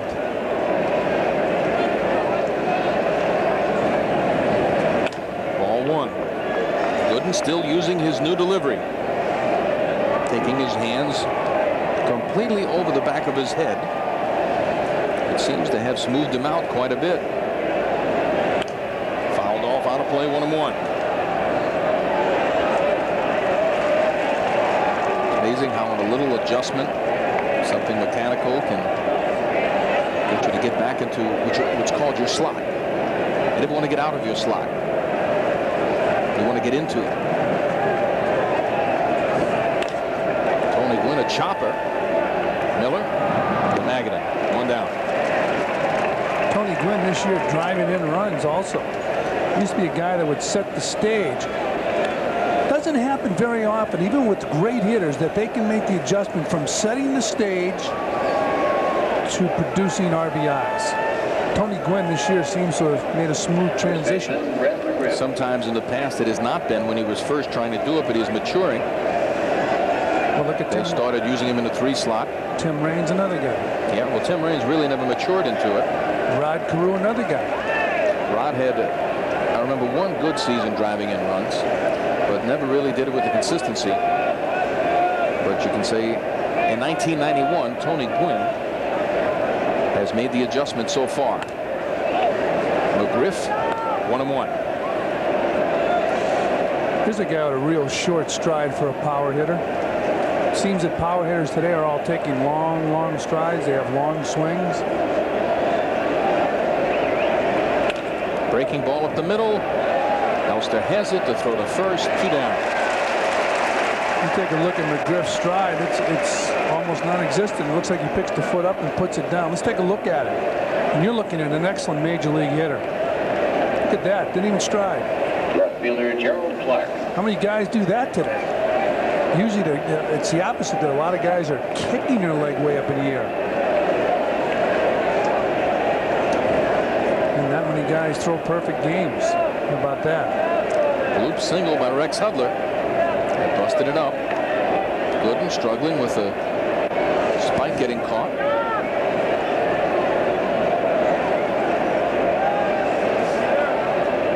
Two down, facing Gerald Clark. We're in the top of the 6th all time. Ball 1. Who's watching McGriff swing that bat, not even taking a stride? It reminds you of Jim Lemon, who used to play with the Washington Senators. Used to do that. Herman Killebrew told me he felt that helped him as a hitter, not taking a stride at all. DiMaggio was another guy who took a very small stride. 2 balls, no strikes to Gerald Clark. I believe Ralph Kiner was also another guy who had a little stride, hit with a lot of power. Keeping that weight back. That's the idea. Pop that belly button. You got a chance. So Gooden all of a sudden a little erratic with his control. 3 pitches out of the zone. David Cohn. He will be pitching on Saturday night. You can see him right here on Sports Channel. Right now he's just having a little fit. A hitter's fit. There's a strike. 3-1. Cohn I'm trying to work on his reaction to a pitch up and in. Here comes Doc. A swing brings the count to 3-2. The life of a starting pitcher. You pitch a game and you sit out for 3 or 4 games and raise havoc.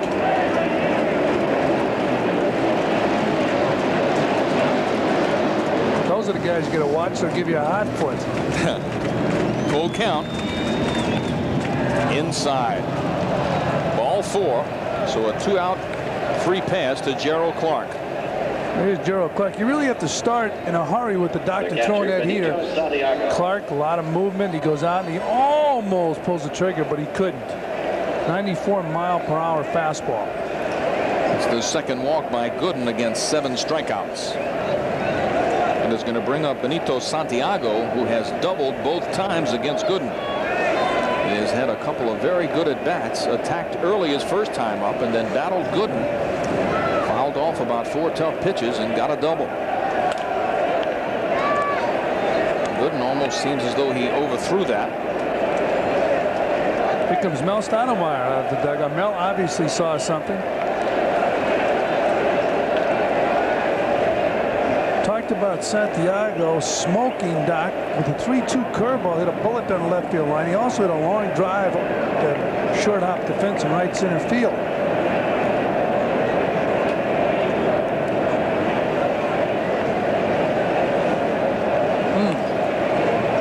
Sometimes the pitching coach goes out there to change the atmosphere, to climbing around the mound.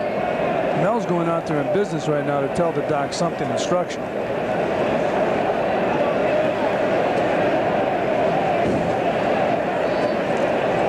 Stottlemyre, he works hard with his staff. Some of those trips to the mound for the catcher and for the coach are somewhat overrated, but that was a serious meeting right there. Says, you know those pitches you've thrown the last 6 or 7 times? Don't throw them anymore. Fouled straight back, 1-1. Santiago going for the extra base hit. Santiago is not cheating himself at all against the doc. Look at that kick. And a rip. Fastball beat him right there. Yeah, it did. 1 ball, 1 strike, 2 down. Gerald Clark leading off at first. Fouled straight back, 1 ball, 2 strikes. Santiago, after doubling, scored the 1 run on the board for the Padres.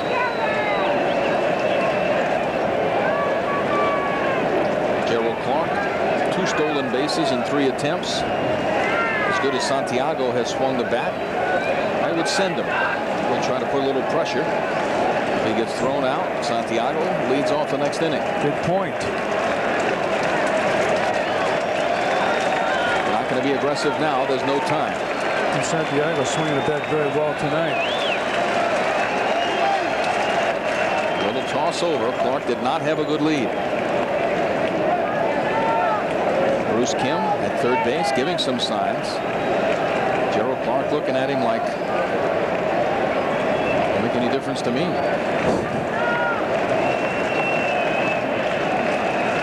Loose lead. Not going. Ground ball to short. Elser, quick throw. Just beats the runner. So the Padres strand 1 in the top of the 6th. And on the Sherwin-Williams scoreboard, the Padres won and the Mets won. Headlines from the new sports section of the New York Times.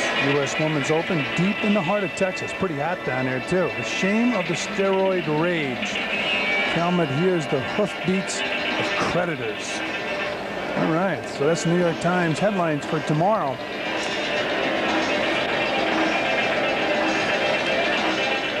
And right now, boy, you're still going to see Mel Stottlemyre talking to Dwight Gooden. Now, that's a serious conversation right there. Kevin McReynolds is going to lead off the bottom of the 6th inning for the Mets. We are tied at 1 apiece. devoured those brownies from Mr. Wilpon pretty quick there, Francis. I'll tell you, that was nice of Mr. Wilpon to send those brownies. I'll tell you, I had to fight him for it. He put them there. I had to dive for him. He pulled it back. But they're excellent. You thought it was a mad dog attacking. You went after him so quick. They're excellent. Breaking ball to McReynolds. Ball 1. Mets with 20 consecutive games coming versus the West. This is the first one. Mets on the season at 500, 18-18 against the Western Division ball clubs. Mets really picked up the pace during that 2-week stretch, winning 11 of 13. 2 balls and a strike.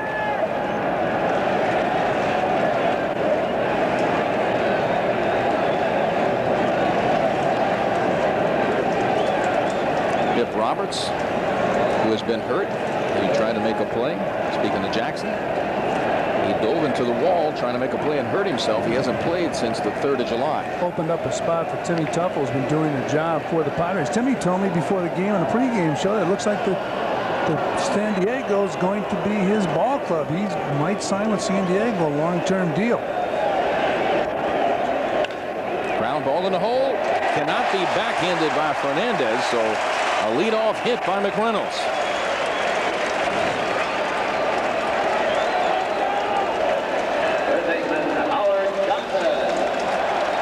It's going to bring up Hojo.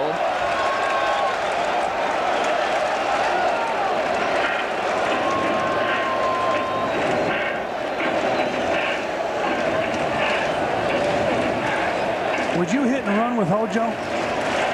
No, I would not.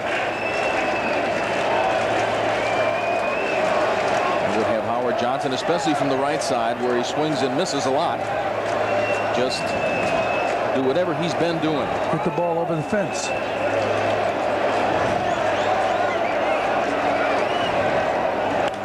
Popped up to the infield. Tuffle making the call. Not surely. Ball dropped. McReynolds is thrown out at second.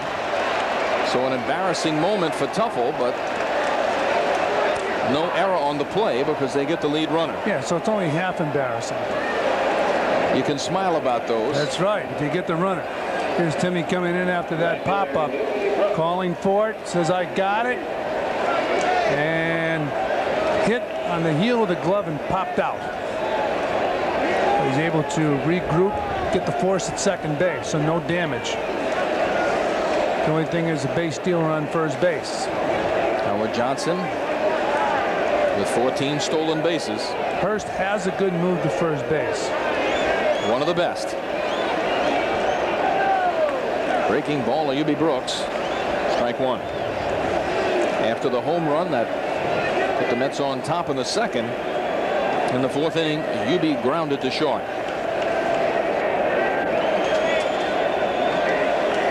Howard, a fair lead. Here's the throw.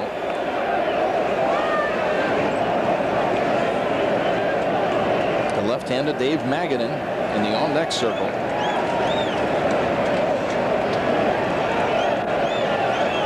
Howard, very conservative lead now.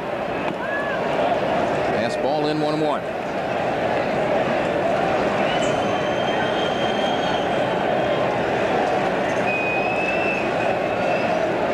Left-handed pitchers intimidate the base runners. I guess you could put Hurst in that category.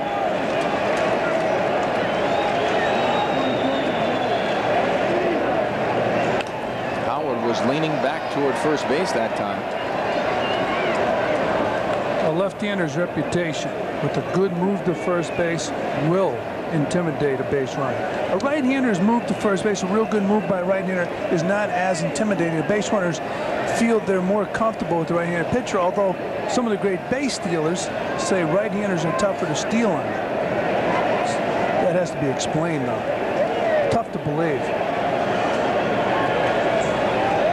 1 ball, 2 strikes. Ground ball in the hole. Yes. Rounding second, going to third is Howard Johnson, and he's in there.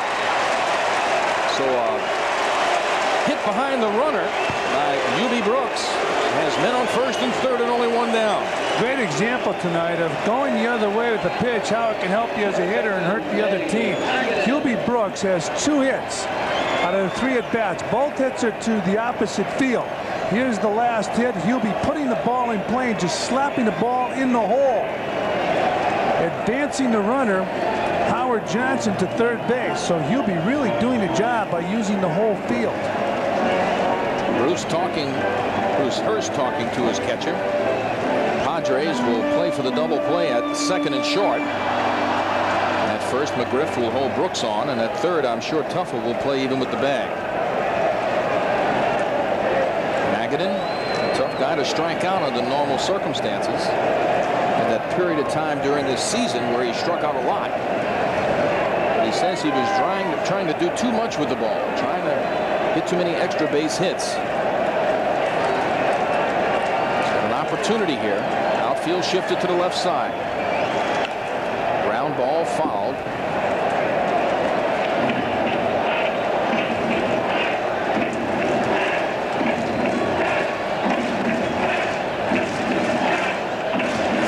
Signs by Cubbage. Tony Gwynn playing awfully deep in right field. I mean, awfully deep for Magadan in this situation. There's the big pickoff move by Hurst.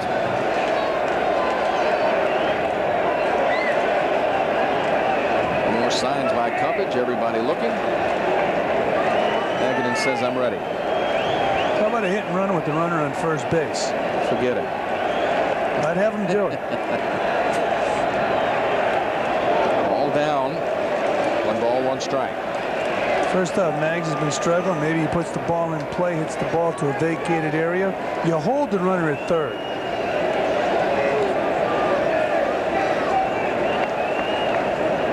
Mags makes contact.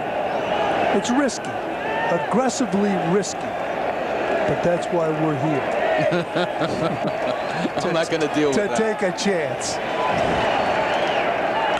Magadan fouls it off on a play again. 1 ball, 2 strikes.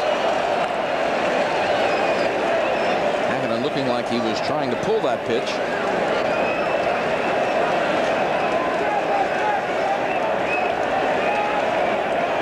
Manager Riddick. And Buddy Harrelson. The game on the line. They don't have a bat in their hand. It's up to the players. As Howard leading off third. Hubie Brooks at first. Magadan waiting. Base hit to right field. The Mets are going to take the lead. Hubie Brooks had to hold a little while to see if that ball was going to fall in. So he stops at second. But a tremendous at bat by Magadan puts the Mets in the lead.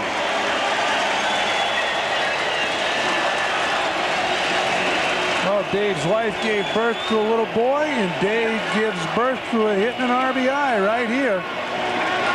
Good swing by Dave Magadan, gets the ball into right field. As Rusty mentioned, Hubie had to hold up a little bit to make sure the ball falls in. Howard Johnson scores, and it's now 2-1 Mets. Fans still getting on Mark Carrion because of the misplay in the outfield earlier in the ball game.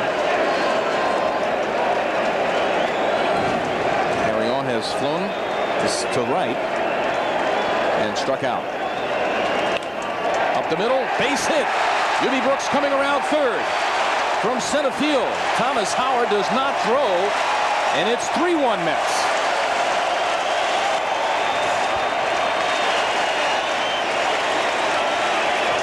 Well, you just saw a player who was experienced within a few innings, the agony and the ecstasy.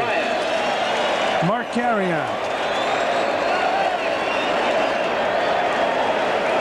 He paints this ball right into center field and turns the boos to cheers here at Shea Stadium. Hubie Brooks coming around to score, and it's now 3-1 Mets on top of the Padres here in the bottom of the 6th.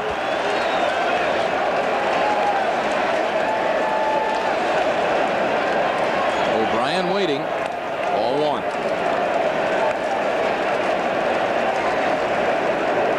Seems like both the Mets and the Pirates decided to take a lead here. The Seventh inning, the Pirates have scored twice. They lead Cincinnati 5-3.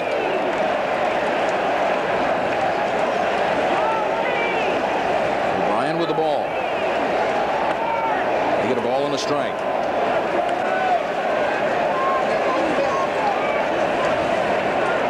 It's Maddox in the bullpen for the Pods.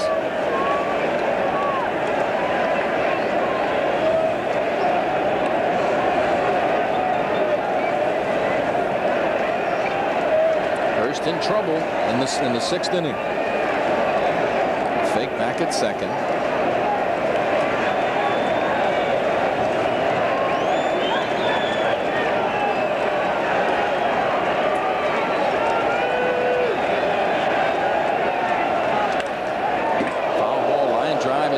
Dugout, nobody hurt, still 1-2.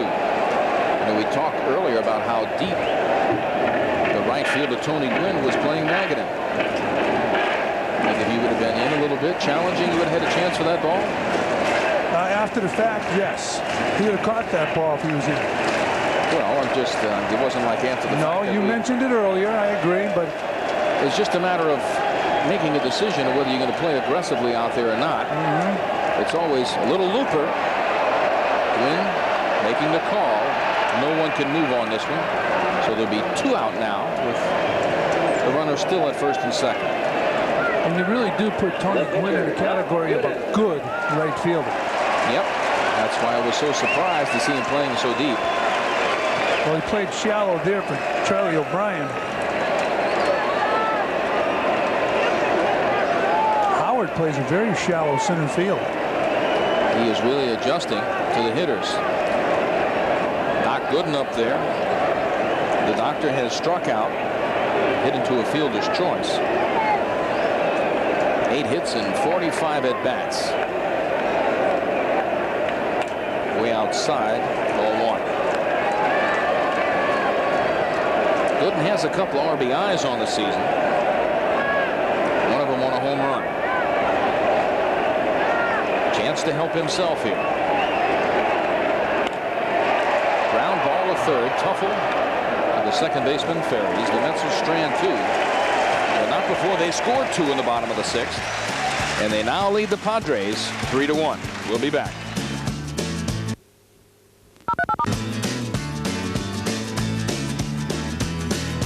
Seventh inning, Mets leading 3-1. And then for the play-by-play, a guy who will be taking a trip next week to Cooperstown, New York. Hall of Famer Ralph Kiner. Okay, Rusty. Looking forward to that. It's a fantastic weekend up there in Cooperstown for the Hall of Fame ceremonies.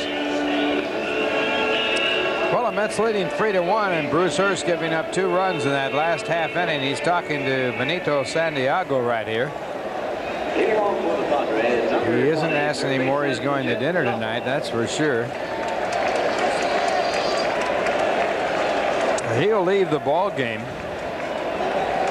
as he is due to bat third in this inning. So he goes to the clubhouse without further ado. Grab the wrong jacket. He's not very happy, that's for sure, as he leaves on the losing side of the ball game.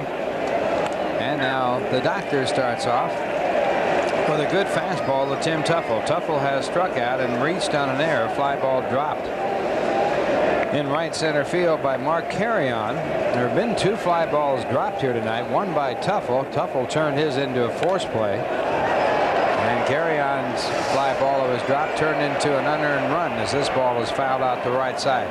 Must have something to do with the moon, Rusty, or the sun. An eclipse out here today. Maybe that has the effect that has caused those two drop balls. Now it's probably the wind. Maybe the wind was caused by that eclipse, but who knows what the atmospheric conditions are when something like that takes place. But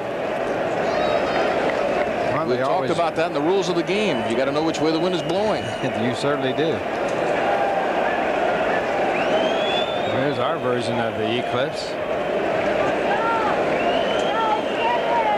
They always blame something on the full moon. How about the partial blocking of the sun by the moon? Has to have something to do with the takes place, huh? Looked like a special new cone for Harry M. Stevens. John Morley and the crew. And the curveball gets him. So Tuffle is called out on strikes as Gooden racks up his 8th strikeout in this ballgame.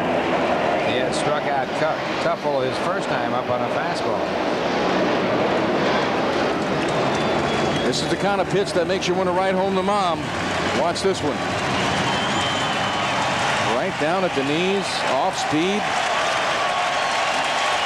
1,500 strikeouts for the doctor, and he says, I want to keep that ball. Well, he'll be able to give Tuffle a good tussle during the wintertime about him being the 1,500 strikeout. There you see it. Seaver with 25-41. Koosman 17.99. That's as a New York Mets player. Yep. So Gooden now 3rd in that all-time list of Mets pitchers, and that pitch is strike. Paul Ferry's the batter. Paul has walked and struck out. He struck out attempting a suicide squeeze, and the Mets turned it into a double play. And the curve, a strike. Gooden has had a base runner in every inning of this ball game, coming into the 7th inning. Back to the fastball, and it's 1 ball and 2 strikes. Ferris is going to wonder what's going on. That's the second one that's been breezed by his chin. That one wasn't quite as touchy as the first one. He's saying, I'm only hitting 175. Let's leave me alone. And the curveball chopped foul. So they count 1 ball and 2 strikes.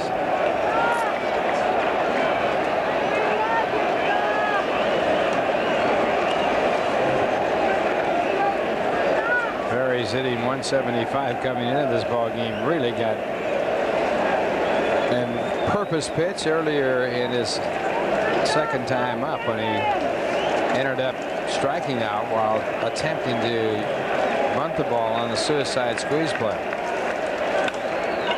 Then he grounds this one to the second base side. Keith Miller at second base tonight. 2 men away.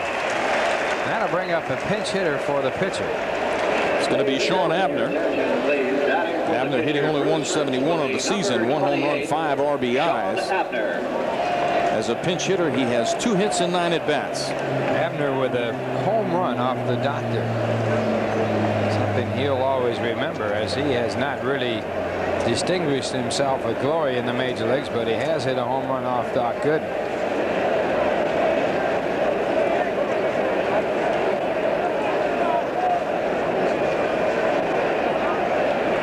And he gets a curveball. It was his first game against the Mets when he hit that home run off of the doctor. That was 1988. Gooden's first pitch. He doubled his next at bat.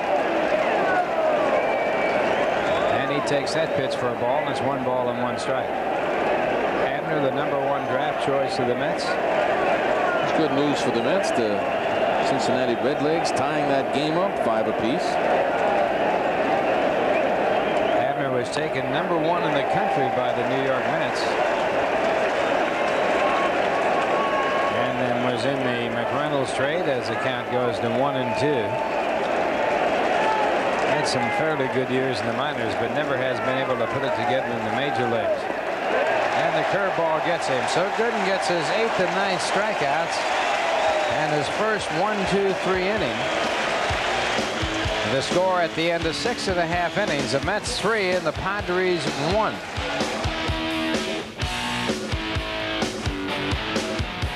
Board in the National League, Montreal 3-2 over Los Angeles in the 7th.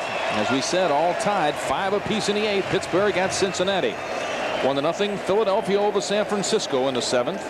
St. Louis trailing Atlanta 2-0 in the 8th. And Houston ahead of Chicago 4-1 in the 7th. American League, Toronto 1, Texas 0, 8th inning. In the 5th, 9-2 Kansas City over Detroit. Milwaukee ahead 4-1 over Chicago in the 5th. 3-3 in the 6th. Boston at Minnesota. Cleveland will play at Seattle. Baltimore at Oakland, and New York at California. It'll all be later tonight. And the new pitcher is Melendez for the San Diego Padres. Mets leading by a score of 3-1. Jose Melendez. A 4-3 record. 3.92 earned run average. He does not have a save. In 41 1/3 innings pitched, he has given up 36 hits, walked 11, and struck out 22. Jose Melendez. And Melendez will be working to Keith Miller as his first batter. Melendez at Las Vegas was 7-0 with an earned run average of 3.99 in 9 ball games before being brought up by the Padres. And Miller fouling that one off on the attempted bunt at strike 1.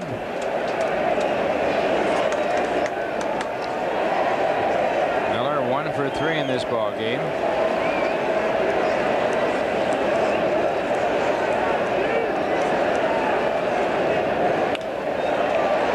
This one hit in the air to shallow center field.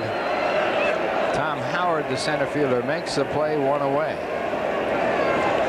Shortstop Kevin Elster. That'll bring up Kevin Elster.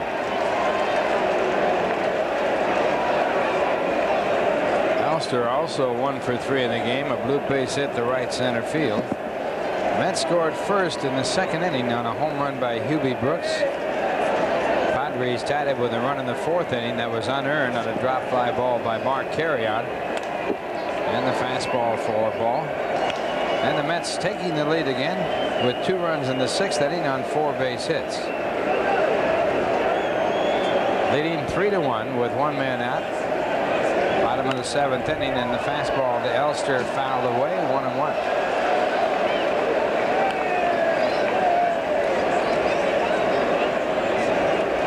Have won 3 of the 5 games with the Padres. The Padres have won only 3 of their last 12 ball games. They are sinking right out of the pennant race. 10.5 games back of the Dodgers, currently in 4th place.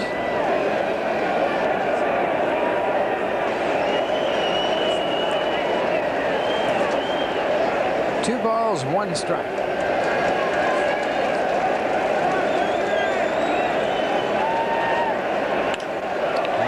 Fly ball to center field. Tom Howard again makes the play for 2 men out. Well, baseball is a game of tradition, and one of its newest traditions is the great taste of Bud Light. Baseball and Bud Light. Everything else, well, what else is there? 2 men away, and Kevin McReynolds the batter. It was his single in the 6th inning that started a 2-run rally for the Mets to take the lead 3-1. McReynolds 1 for 3 tonight.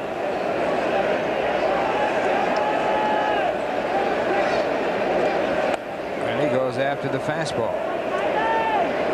The Mets have not lost a ball game in the month of July. They are 7-0 in the month of July. The last time they had a better record was back in 1969. In the month of June, they went 8-0 before they lost a ball game. And the curveball puts a count at 1 ball and 1 strike.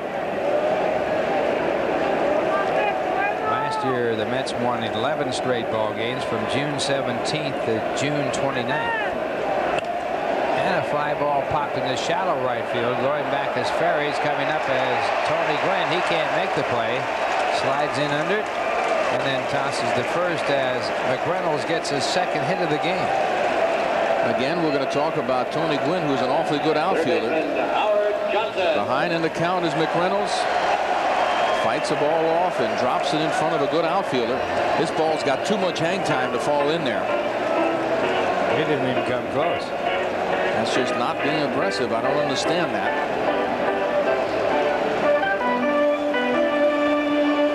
So with a runner at first base and 2 men out, the batter will be Howard Johnson, who is also 1 for 3. Pena and Short throwing. Gooden has thrown 110 pitches. That's leading 3-1. With McReynolds, the runner at first base, and Howard Johnson, the batter. Doubled in the 4th inning for his base hit. And it's ball 1. Howard leading the National League in extra base hits with 38. Also in home runs with 19 and runs batted in with 63.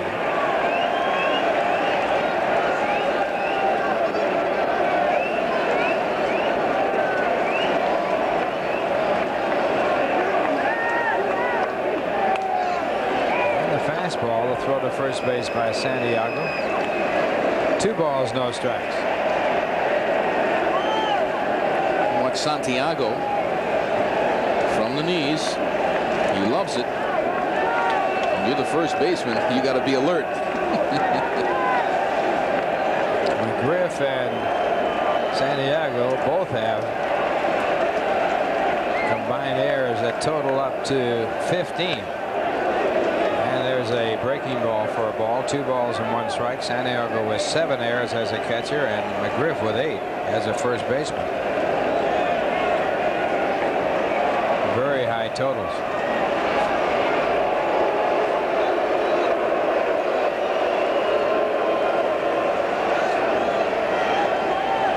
Two and 1 the count. Reynolds back easily. Kevin with 3 stolen bases and 6 attempts.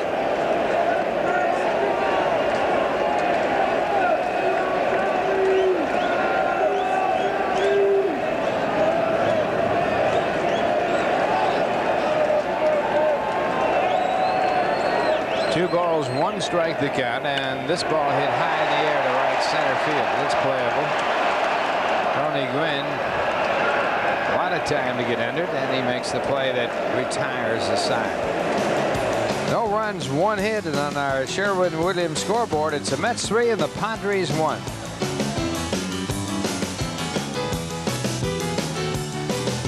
Mets leading by a score of 3-1. And Doc Gooden, who has thrown 110 pitches, will be going against the top of the batting order for the Padres.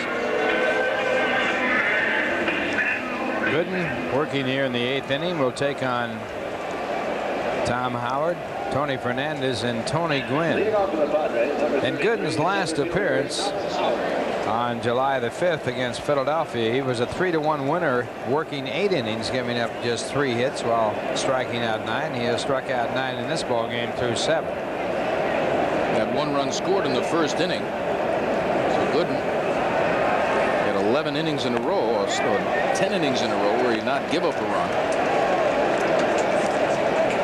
It might not have been this game had there not been the big error in center field. Run that has scored unearned because of Carrion dropping a fly ball after a double by Santiago.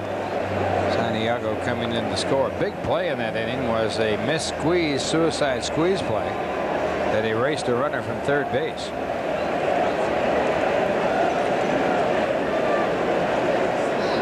The squeeze play looks good when it's successful, but boy, it looks terrible when it isn't. Eliminate that runner from third base. As Howard bounces it out to short, Elster quickly to first base, and Howard out for the first out here in the 8th inning.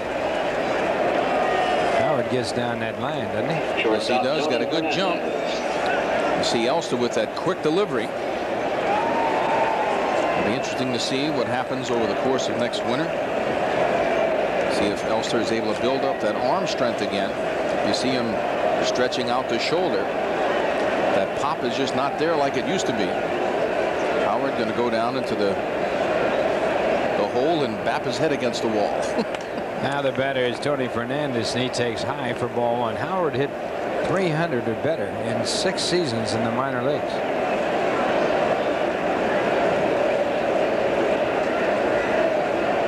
No strikes to Fernandez, who is 0 for 3, and now he hits a soft liner to the second baseman Miller, and on the broken bat, semi-line drive, 2 men away. Well, the Mets have had this situation twice in the game. Nobody on, 2 down, and Gwynn coming to the plate. You like to see that. No doubt about that. He was safe on an error in the first inning with nobody on and 2 men out. He singled in the 3rd with nobody on and 2 men out, and led off the 6th inning and grounded out. So he's 1 for 3 tonight. His average dropping, even though he's hitting .333 for the night. And he grounds another base hit through the infield. So Tony Gwynn, who leads the National League in hitting, base hits, at bats, you name it, is on for. He knows he got jammed. He forced that ball. That ball hurt a little bit. You see him grabbing his thumb and smiling now. Take a look at this one. This is a patented Tony Gwynn hit. It's an inside-out job all the way.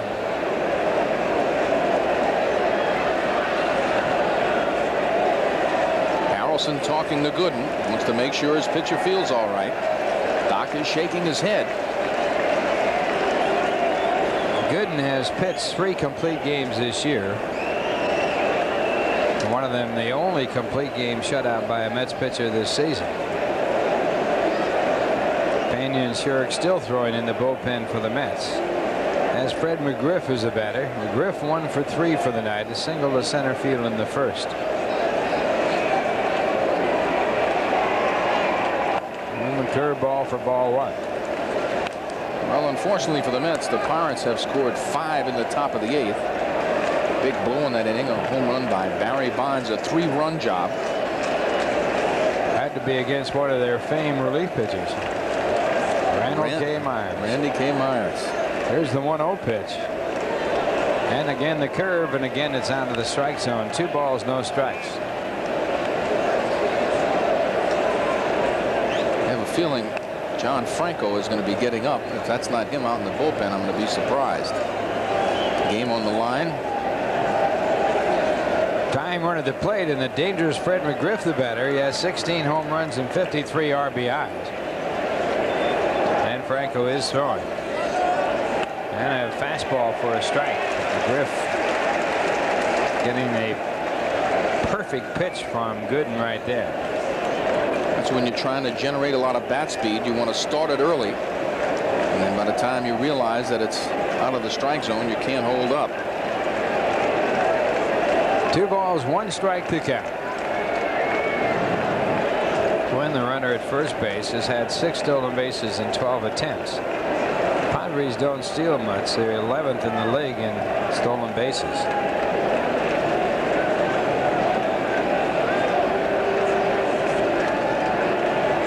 The 2-1 pitch just does miss. Almost a duplication of the pitch before, but this one missing off the plate.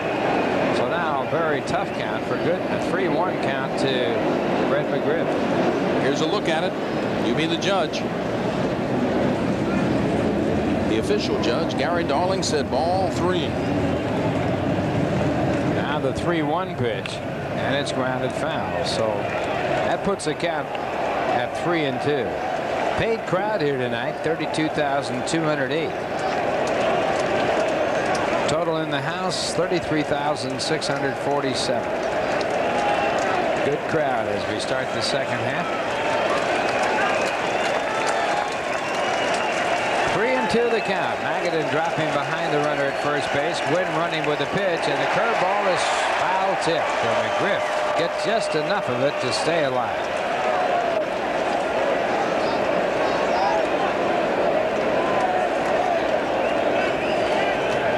The outfielders in a situation like this, you just have to make sure that you get the ball in a hurry. If this guy gets a base hit or a ball that's not quite at you, you want to keep that tying run off second base. You don't want to make a throw trying to get Gwynn going around the bases and allow that tying run to get in scoring position. That 3-2 pitch by Gooden, a terrific pitch, and McGriff just got a piece of it to stay alive. 3-2 curveball in a good spot. Well, those are the things that make or break ball games. Again, Magadan behind the runner. And the pitch in the dirt, ball 4, and that puts the tying run at first base with 2 men out. And it brings up Jerome Clark. Left fielder Gerald I should say Gerald Clark. McGriff picking up his 58th walk. And he represents the tying run as Gwynn goes to second on the walk. That's the 3rd walk issued by Gooden. And Clark stepping in as 0 for 2 with a walk. And the first pitch is hit up the middle, a base hit. That'll score 1 run. McGriff goes to second and holds there. And now it's a 1-run ball game with a tying run at second, the go-ahead run at first. The catcher, Benito Santiago. The outfield had to play deep because the tying run was at first base. McGriff not very aggressive that time. And that's going to be all for two key plays in this game. Santiago, when he attempted to steal third with 1 out and was thrown out in a fine play by O'Brien and Johnson, and the missed squeeze play that happened in the 4th inning when Ferries failed to bunt the ball and Tuffle was caught in a rundown between third and home. Right here, the Mets leading by 1. The tying run at second, the go-ahead run at first. 2 men out. We're in the top of the 8th inning, and it's Alejandro Pena pitching to Benito Santiago. Santiago hitting .248 coming into this game. And Pena's first pitch is a fastball for ball 1. Santiago with 10 home runs. 39 runs batted in for the year. He has struck out 65 times.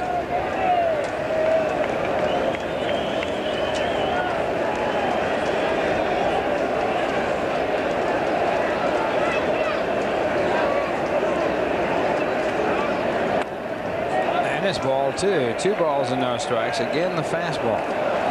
To understand what those 65 strikeouts means, he is number 3 in the league in strikeouts. Delino DeShields striking out more than anybody else in the National League. He's up in the 70s. Although the Mets don't need a double play, he also is second in the league in grounding into double plays. We're talking about Santiago, but the one thing about that is he hits a lot of ground balls. Here's the 2-0 pitch. And he drills at the left. It'll be extra bases. It might put the Padres in front. 1 bounce, and it's over the wall. The Mets get a big break. Boy, that is a big break. A big break for the New York Mets. A grounds rule double, which keeps the runner at first base from scoring. And it's all tied up at 3 as Santiago gets his third 2-base hit of the game. His third 2-base hit of the ball game to tie it.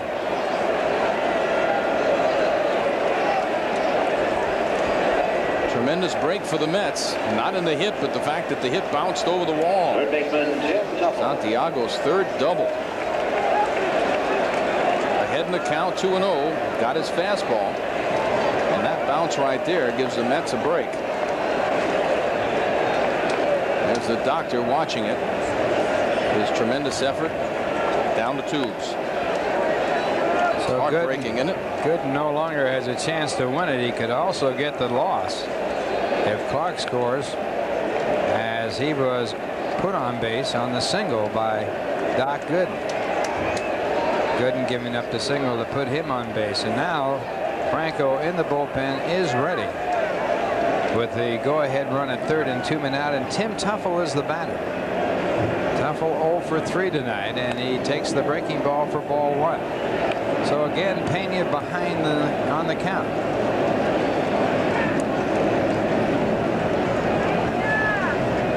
It was Tuffle's fly ball that was dropped in right center field by Carrion that allowed the Padres to score the run that tied up the game at 1-1. And again, the breaking ball, again, it's out of the strike zone. And Pena behind with a 2-0 count.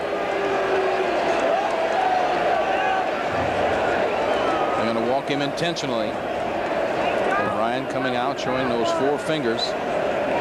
So with a 2-0 count, it will be an intentional walk to Tuffle, and that'll bring up Paul Ferries. Ball 3. Probably will bring up a pinch hitter.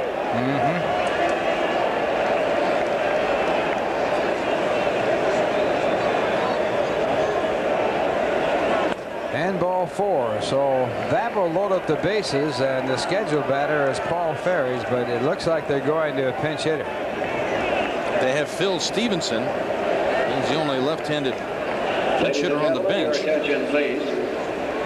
Stevenson just brought up from the minor leagues. He was down there. Well, Riddick has to know that when he brings Stevenson up to the plate, Harrelson's got a good chance of countering.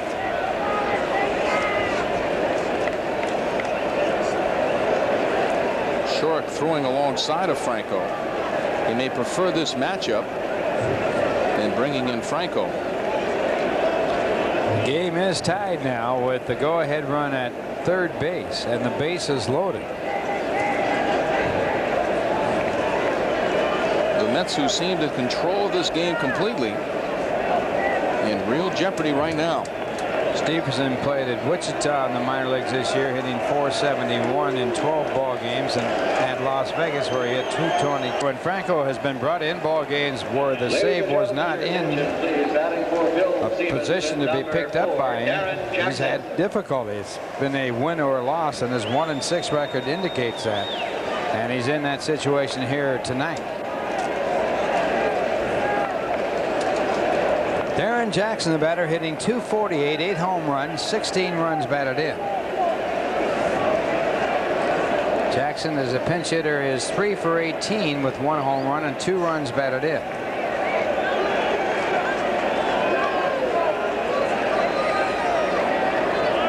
Bases loaded, and the first pitch is popped up.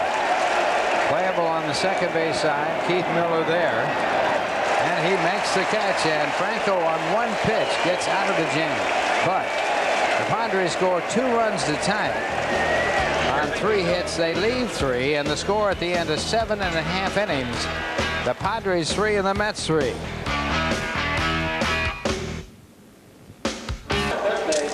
Scott Kuba at third. Tuffle moves to second base. Number 27. And that is Larry Anderson on the mound. Don't forget, ladies and gentlemen, that if you experience Anderson, a 2-1 record, a 2.84 earned run average, and 3 saves. They're located at the press gate between games B and C. In 25 and a third innings pitched, he has given up 20 hits, walked 8, and struck out 22. Towing to AAA affiliated stations. Towing to non-affiliated stations is available for a fee. Anderson will be in the 8th slot. Kuba in the 9th. And Larry Anderson, So once again, a man who throws slider, slider, slider, slider, slider, low and outside, low and outside, low and outside. What are you trying to say, Ralph?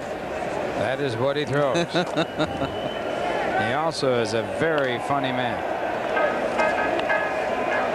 He has an exceptional wit. He says you can only be young once, but you can be immature forever.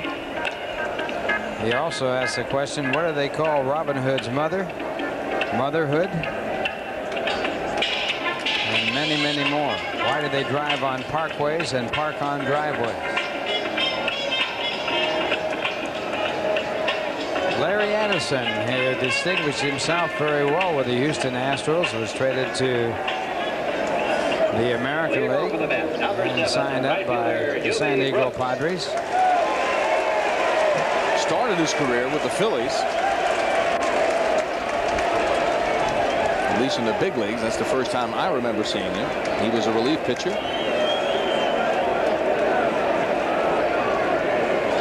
And Anderson's first pitch is slider, low and outside. Anderson pitching to Hubie Brooks, who has homered and singled in 3 at-bats. His home run is 15th of the year.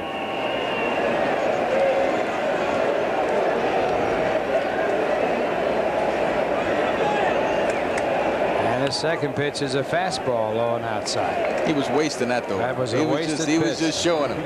I do have this pitch. 1 ball, 1 strike. And it's fouled back out of play. That time he gave Hubie a decent pitch to hit. That was a fastball that Hubie had a pretty good hack at, but he fouled it straight back.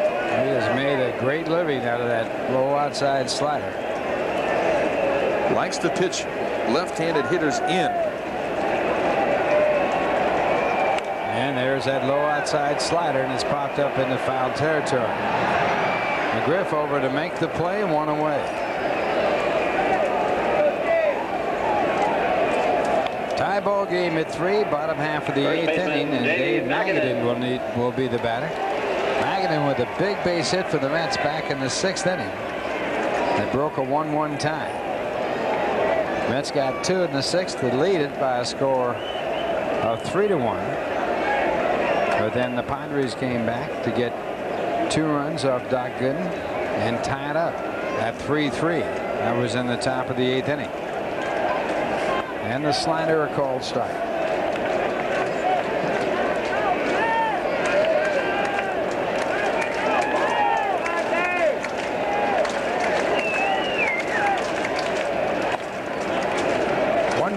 1 strike. That was Anderson's changeup. It's another pitch he's had to develop to try to help him against the left-handed hitters.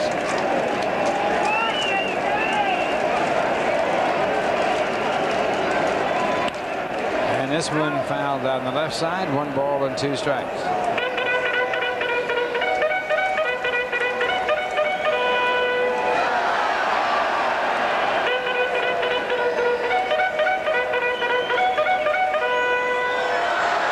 He was Cleveland's 7th round selection in the June draft of 1971. Traded to Pittsburgh, then to Seattle. Philadelphia purchased his contract. Another one fouled away. This time working Magadan completely on the outside part of the plate. Anderson spent all or part of 12 seasons in the minor leagues. He was released by the Philadelphia Phillies after a record of 7-10 and 7 saves in 158 games, and signed by Houston as a free agent. And the slider inside. 2-2 the count. Doug Harvey indicating no swing.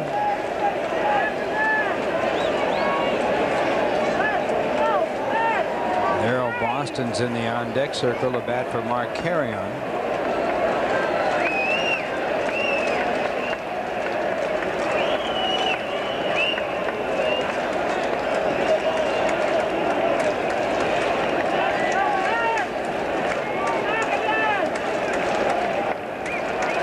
Two balls, 2 strikes, the count to Magadan.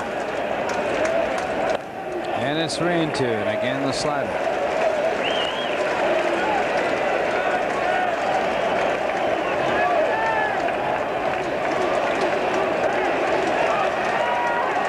In left field, I just cannot believe how deep Gerald Clark is playing on the 2-strike count with Magadan. It's just beyond belief.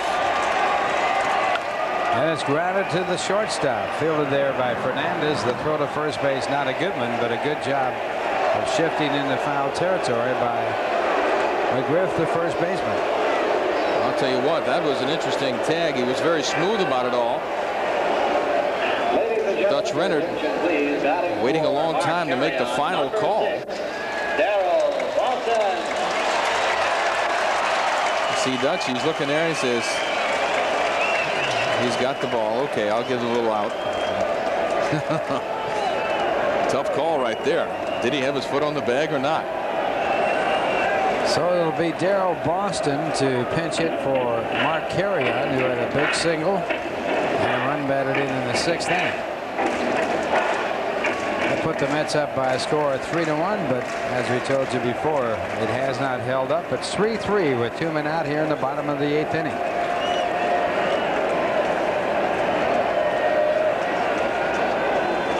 And Boston takes.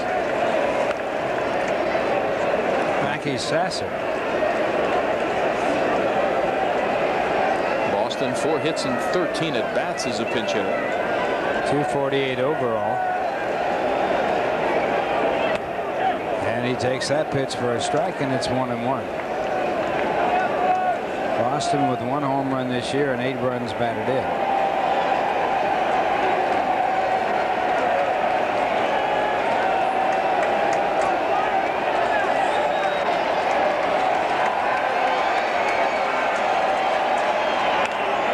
Shot to center field. It'll be a base hit. So Boston with a 2-out single to center field puts a go-ahead run at first base here in the 8th. And it will bring up Mackey Sasser as a pinch hitter.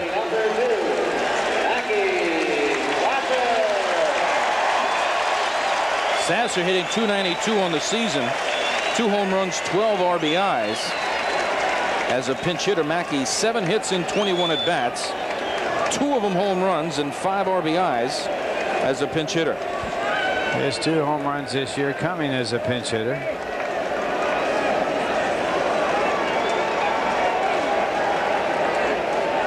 Boston has good speed. The runner at first base. He represents the go-ahead run in the bottom of the 8th inning. The Mets now with 10 hits to the Padres 8. Greg Jeffries now in the on-deck circle. In case Sasser gets on. one throwing in the Padre bullpen. The Mets have Innes throwing.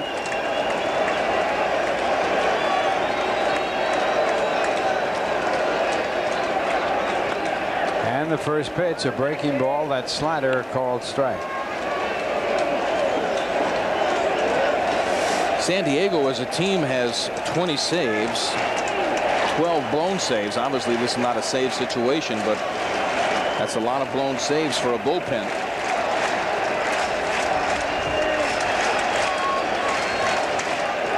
Sasser with a little bug in his eye or something. Sometimes you just get a little dust in there.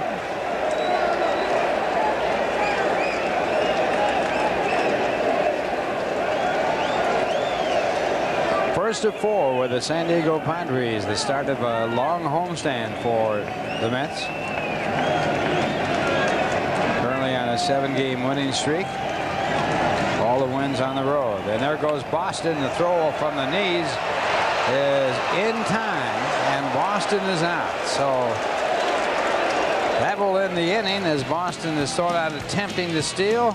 1 hit, no one left on base, and the score at the end of 8 innings of play here at Shea. It's the Padres 3 and the Mets 3.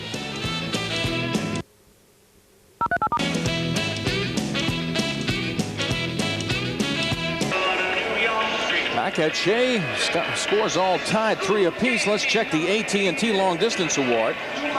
With those innings in tonight's game, Dwight Gooden takes over the lead for the AT&T Long Distance Award. 137 2/3 points. Those Viola will be out there tomorrow night.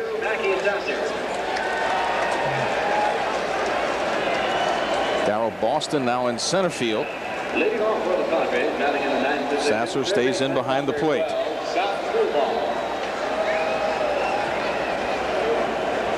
And it will be Scott Coolball to lead it off for San Diego. 3-3 ball game, top of the 9th inning. Coolball hitting .223 with 2 home runs, 13 runs batted in.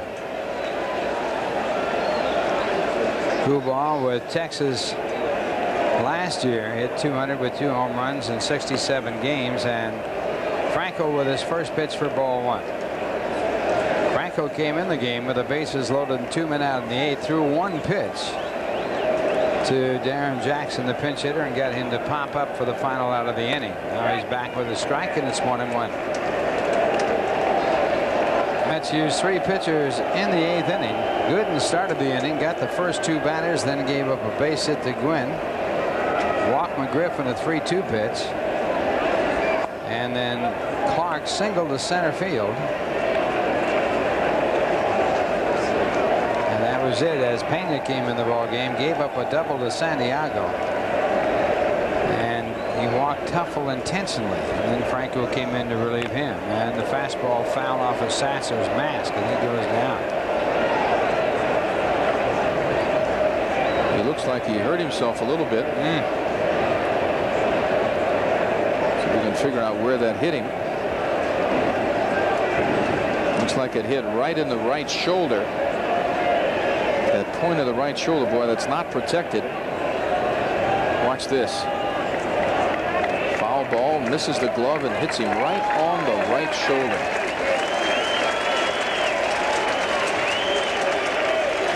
Just sends pins and needles. That's after you have the initial terrible pain.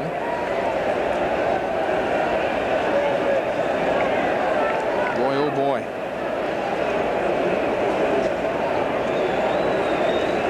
So Sasser in the ball game as a pinch hitter, staying in the game and getting hit by that foul tip on Franco's 4th pitch. Now the 5th, and it's low for a ball, and it's 3-2.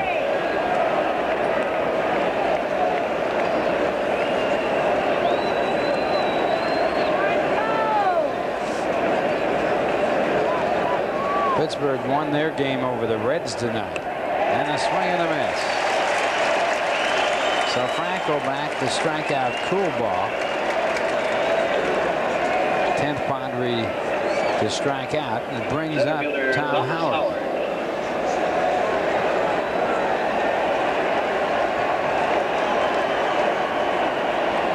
Howard 1 for 4 tonight.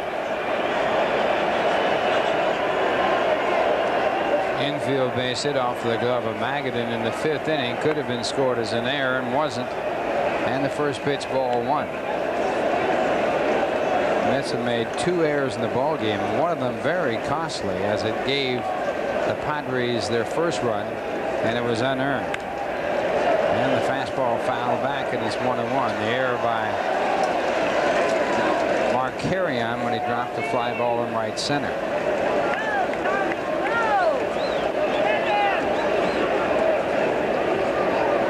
One ball, 1 strike, and ball 2. The fastball for a count of 2-1.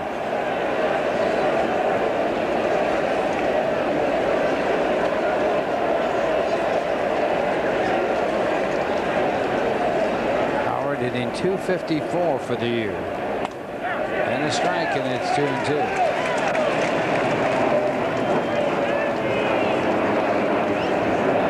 Padres have done much better on the road than they have at home. They're 23-19 on the road, 17-24 at home. And again, the count goes to 3-2.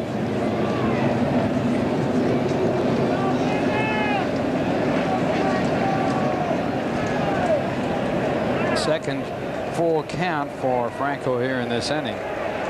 Struck out Coolbaum on a 3-2 fastball. Now working to Howard.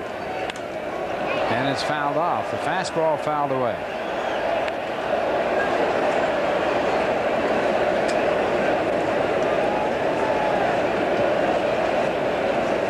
Good news for the Padre fans. Montreal beating the Dodgers 3-2. And another one gets Sassy. Second time in this inning he's been hit by a foul tip. Boy, oh boy.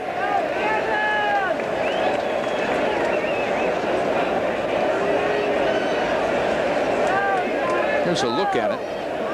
Fastball right back in there.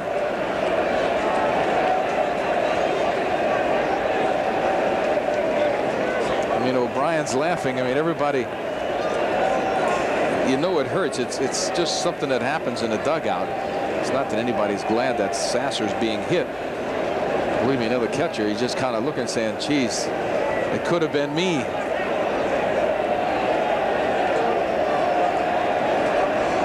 3 balls, 2 strikes.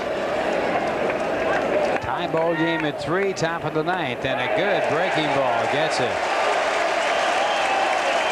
That one came out of the blue.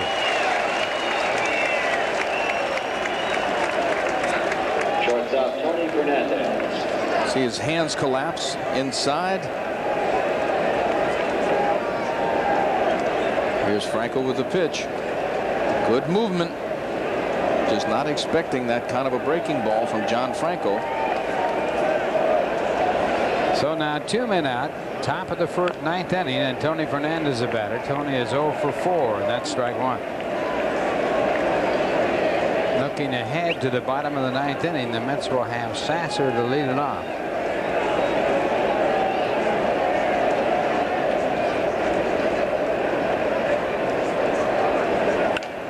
Ground ball up the middle, and it's through for a base hit.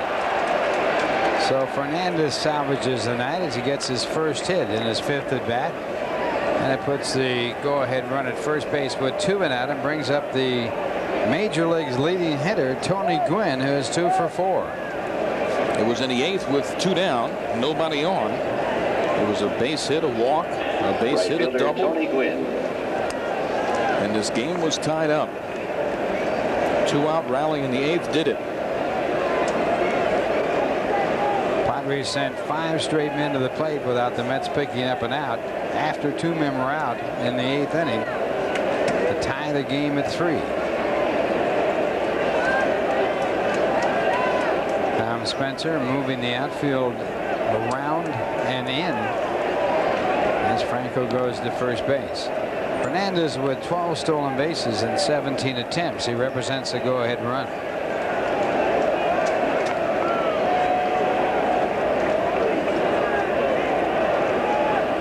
And the fastball knocks him down. Fans like that.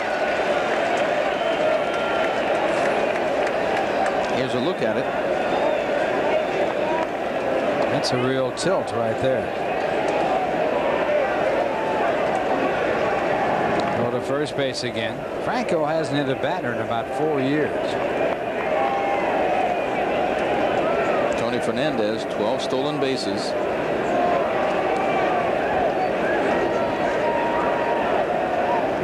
And there goes the runner again. It's in tight. The throw perfect by Sasser, and they leave the league-leading hitter at the plate.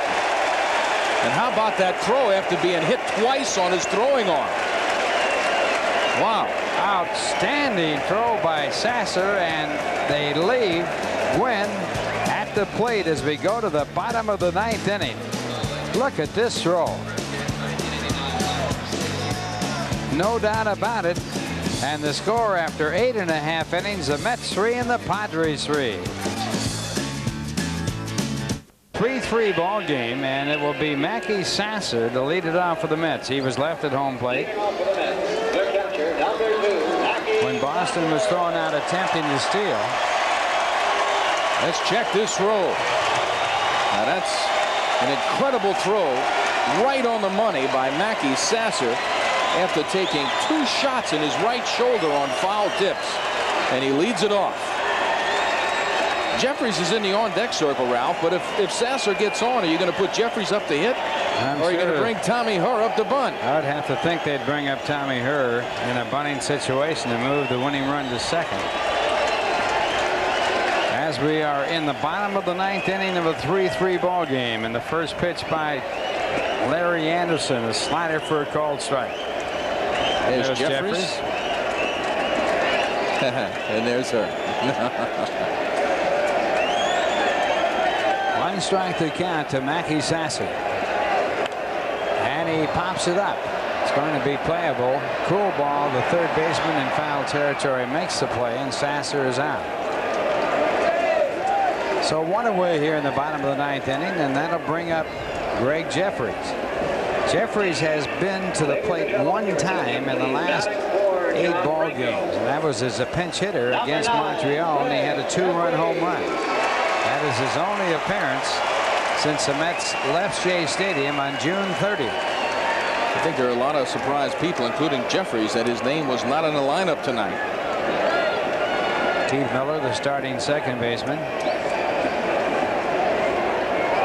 That home run by Jeffries, his only pinch hitting appearance this year, and it was a home run with a man on base, and he takes high for ball 1.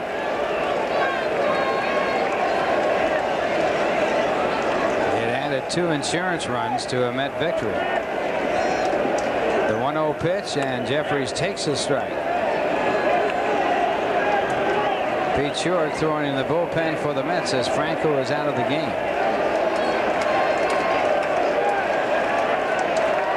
Jeffries' only base hit as a pinch hitter was the home run. He's 1 for 5, and again the slider, and it's a strike call for 1 and 2. A pinch hit home run by Jeffries against Montreal, his first pinch hit home run.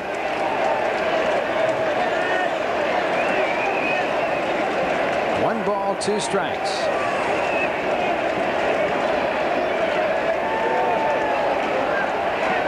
And the fastball is outside, and it's fouled off out of play. So the count stays at 1 and 2.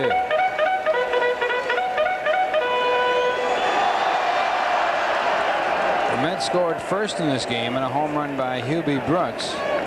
In games where they have scored the first run, the Mets have won 65% of the games. They are 32-17.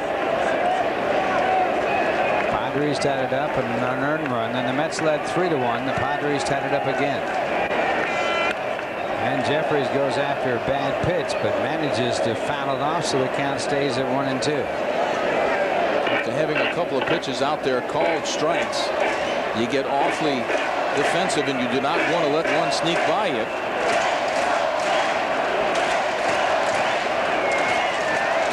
One ball, 2 strikes to Jeffries. And again, the catcher shifting outside, and the pitch was outside, so it's 2 and 2.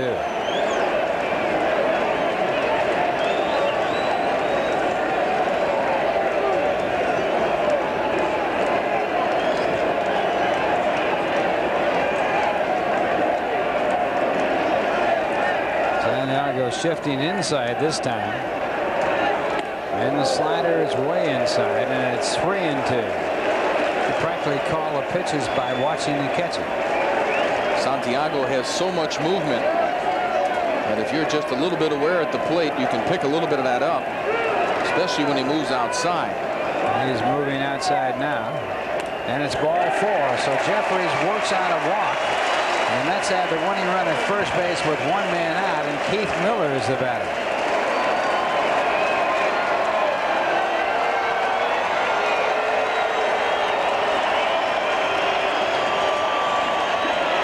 Kelvin Torve swinging the bat. He will come up to hit. 39, Kelvin Torve.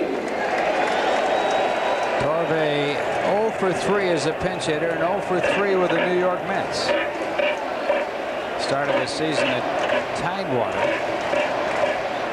Did not distinguish himself there before he was brought up. The Mets wanted another left-handed hitter on the bench. At Tidewater, he hit .253 with 4 home runs, 28 runs batted in 65 games. And he is hitting for Keith Miller. Miller 1 for 4. In all probability, when Vince Coleman comes back on the list, some people feel it might be this weekend, Kelvin Torve will return to Tidewater. But right now, his bat means a lot to Buddy Harrelson. Was with the Mets for a short time last year. In 20 ball games, hit .289. After hitting .303 at Tidewater. Really hits way away from the plate. I don't know what's happened in baseball so much now. Wow.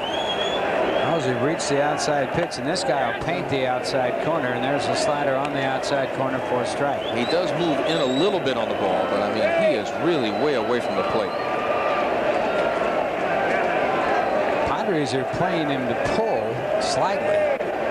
There's no way he can pull anything that's outside.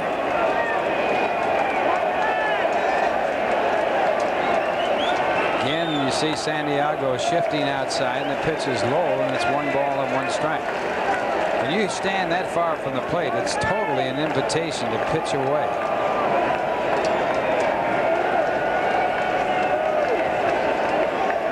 The left fielder is so deep, he's in another time zone.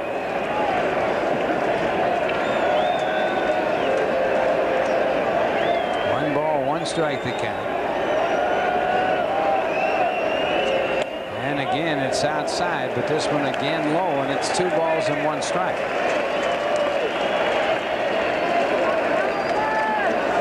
They do tell you in a situation like this, the outfielder should be deep, but they are so deep, it's incredible. You don't want to have that double where the run scores. Especially the left fielder, he's just out there. If it goes over his head, Mets are ahead 2-0. By 2 runs, 5-3. 2 balls, 1 strike.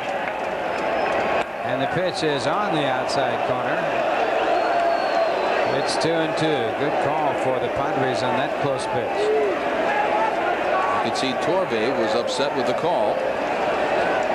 Here's a look at it. It's tailing, and it's down, but the pitcher got the call. Anderson pitching. 3rd pitcher used by the Padres.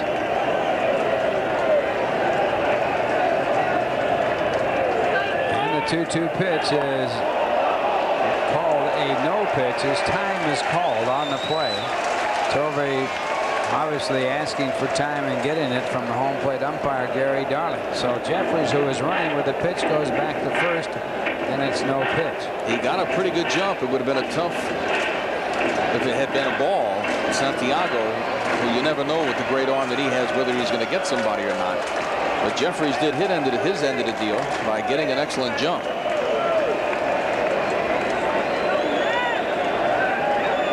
So again, the count at 2-2.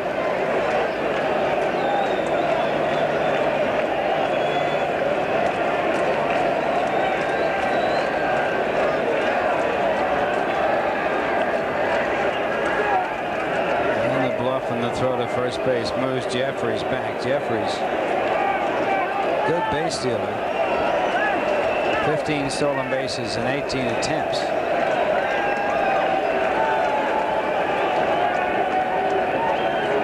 And the pitch So full count now to Torben. Jeffries will be moving on the play now. Santiago going out there to say, keep him a little bit honest. Winning run at first base, bottom of the 9th inning, 1 man out. The game is tied at 3. On deck batter for the Mets, Kevin Elster. Discussing exactly what pitch they want to throw because they know the Jeffries is going.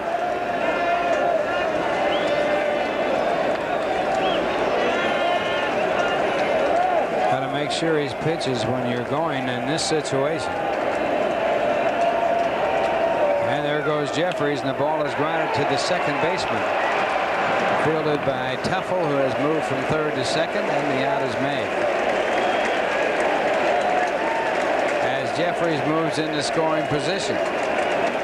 So now 2 men out. The winning run at second base here in the 9th. And Tempe is going to hit for Elston. Templeton will be the pinch hitter to bat against his former teammates for the first time.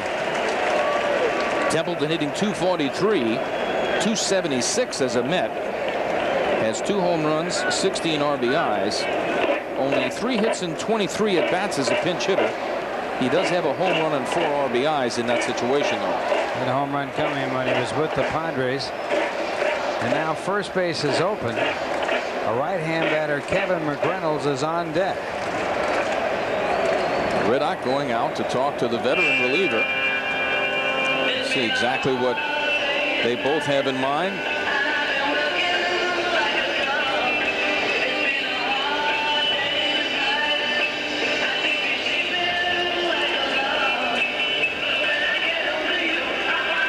They're of a mind, and Riddick will go back to the dugout.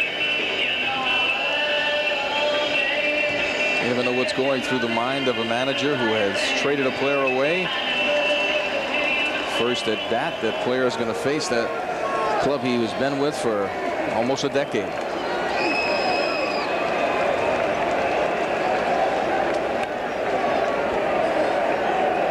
They're going to walk him. They're going to take the chance of going with the Mets' hot hand, Kevin McReynolds, a right-hander against a right-hand batter, and walk Templeton. So Reddick is not going to take any chances by looking bad, by letting a former player that has been traded away beat him. At least not in the first game that he has played against the team that he was traded away from. McReynolds, who has 2 hits in the ball game, will come up with a game on the line. It sets up a force play at different bases.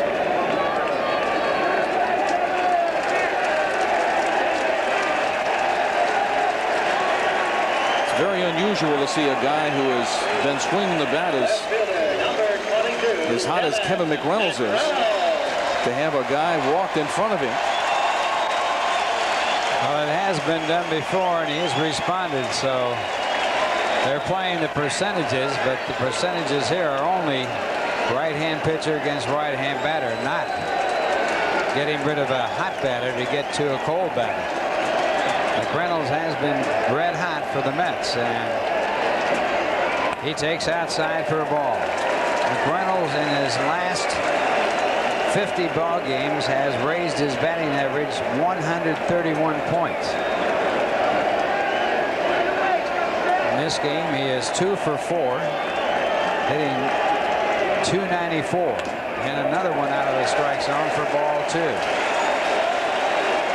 So McReynolds, who started the season 1 for 27, hitting well over 300 since then, with 7 home runs and 41 runs batted in. 2 balls, no strikes, and the slider a strike, and it's 2-1. The outfield playing fairly deep again. Jeffries, with the infield playing deep, can get a great jump at second base. The outfield should put themselves in a position to have a chance on the single to throw the runner out. They're not doing that. 2 balls, 1 strike to count to McReynolds. And it's up the middle, and a base hit, and the Mets should win the game. Here comes Jeffries. Here comes the throw. It's high. Jeffries slides in, and the Mets win it. So McReynolds crosses up the strategy, and the Mets win it 4-3.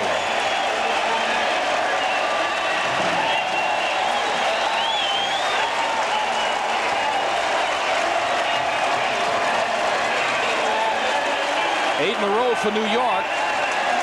And again, an outfielder, Ralph, did not put himself in a position to even have a chance to throw a runner out. Little things in the game mean a lot. But the biggest thing in the game was the hit by Kevin McReynolds. Big Mac did it tonight. Kevin McReynolds with a run batted in to win it in the bottom of the 9th inning.